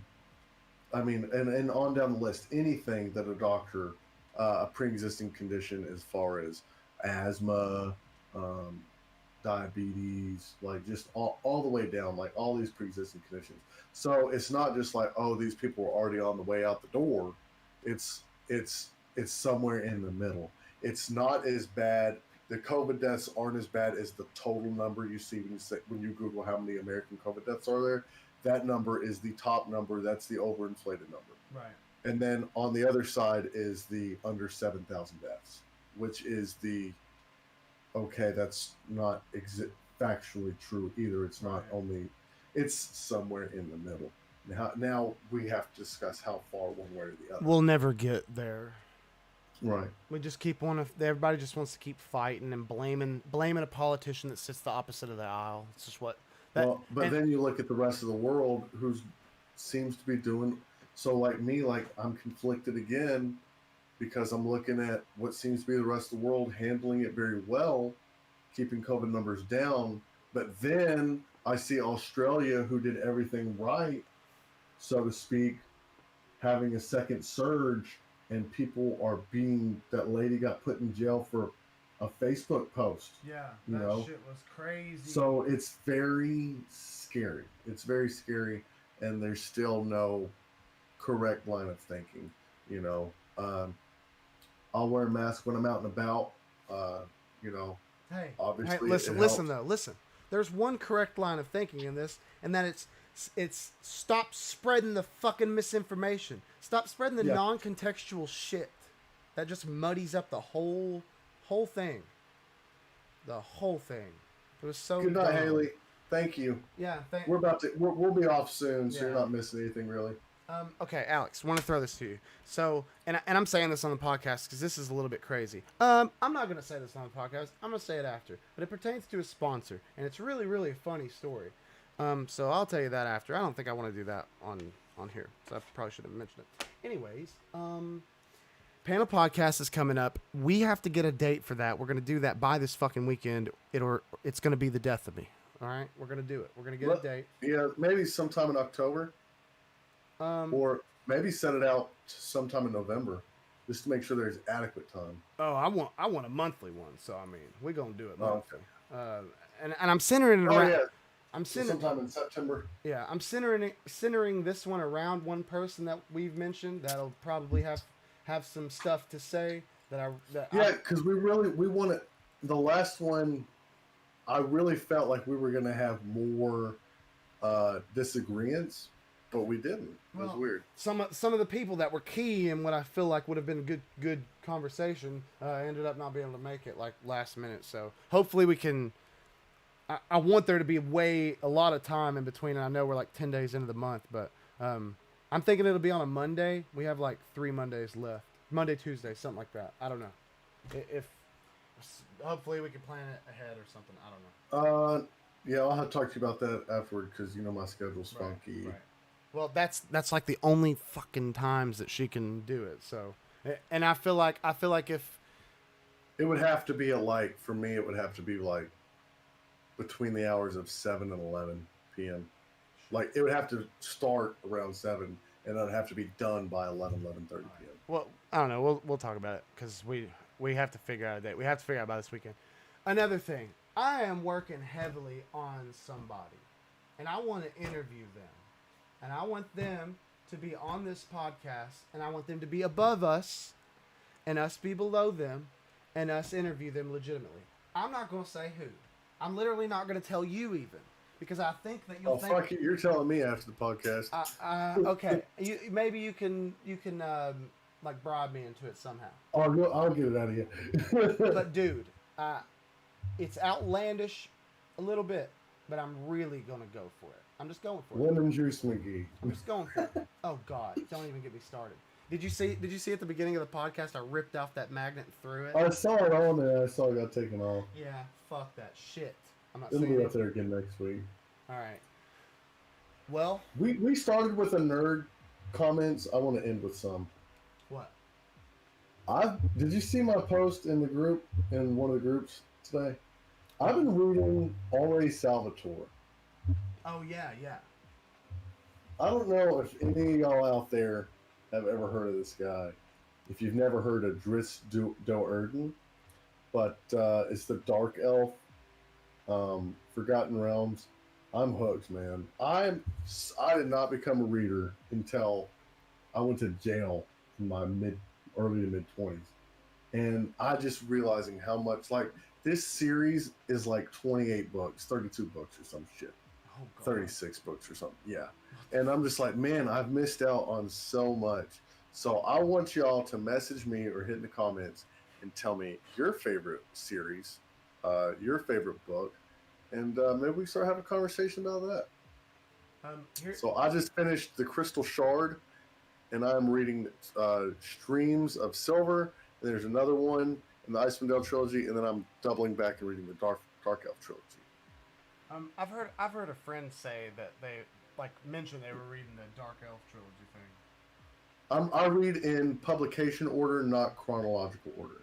So I read them in the order the books came out. I had a fight with someone about it because they're like, "No, you got to start with book 1 and go on." I'm like, "That'd be watching the Star Wars prequels before 4, 5, and 6." Hey, yeah, Presley can give you book recommendations. Neil Gaiman. Hey, I have Sandman. I have the Sandman on my. There's a new Audible Sandman thing. Oh, okay, Bill Maher. I used to love Bill Maher. So this is, I'm reverting to being a leftist, man. I gotta watch my shit, but I'm all into this book, dude. And it's like little excerpts of just pundits. Is that New Rules? Yes. So I'm digging deep into that. I remember when New Rules came out. I haven't even read that, but he says in the preface that I should go read it. I'm not going to, so I'm just gonna read this one. Presley, I've read some of the American Gods comic books because that's actually how Neil Gaiman he writes graphic novels. What his thing is. Works for DC Vertigo. That's where the Sandman comes from and stuff. I believe, Presley, I'll probably have a conversation with you afterward because he just came out with an audio book, or it's more like a teleplay or a radio play. It has James McAvoy, Kat Dennings, like all these top-notch actors, and they're doing the Sandman as a teleplay. It's really cool. I've got it on my Audible. NPR has really good teleplays like that. Have you ever, I've listened to a couple. Do of they? those. Yeah, really do. They're really good. And like, you know, about just random shit. It's not. I haven't listened to anything that was like a big like a big play publication, but they were just like little story type things. They're really good. I really like listening to that shit. Yeah, I used to be a big Bill Maher listener back in the day. I was, and then as 2016 approached, I started disliking him, and now I'm getting to where I like him again. Well, I was talking with someone, and they were talking about Bill Maher, and I was like, man, he's so fucking leftist, and like, no, he's not. And I'm like, that's how I know the left has gotten real leftist, because they're calling Bill Maher conservative. Right. Right. What the fuck? No, that just sounds like That's how I know the left has gotten way out of bounds. That just sounds like a dumb leftist there. Because if you don't know Bill Maher's leftist, you don't even know what you're doing. You don't even know. Hey, stop! We gotta get the fuck off here. We're like 2 hours 30 minutes. Thank you everybody for listening. And if you're watching us right now, you're either on Facebook, YouTube, or Twitch, and we appreciate you guys watching live. It's really cool having people comment and stuff. And if you want to catch up on any episodes, you can do that on a ton of platforms. Anything podcast related, really, especially Spotify, Pandora, Apple Podcasts, and Google Podcasts. What? Fight the good fight. ASMR. Please fight the good fight.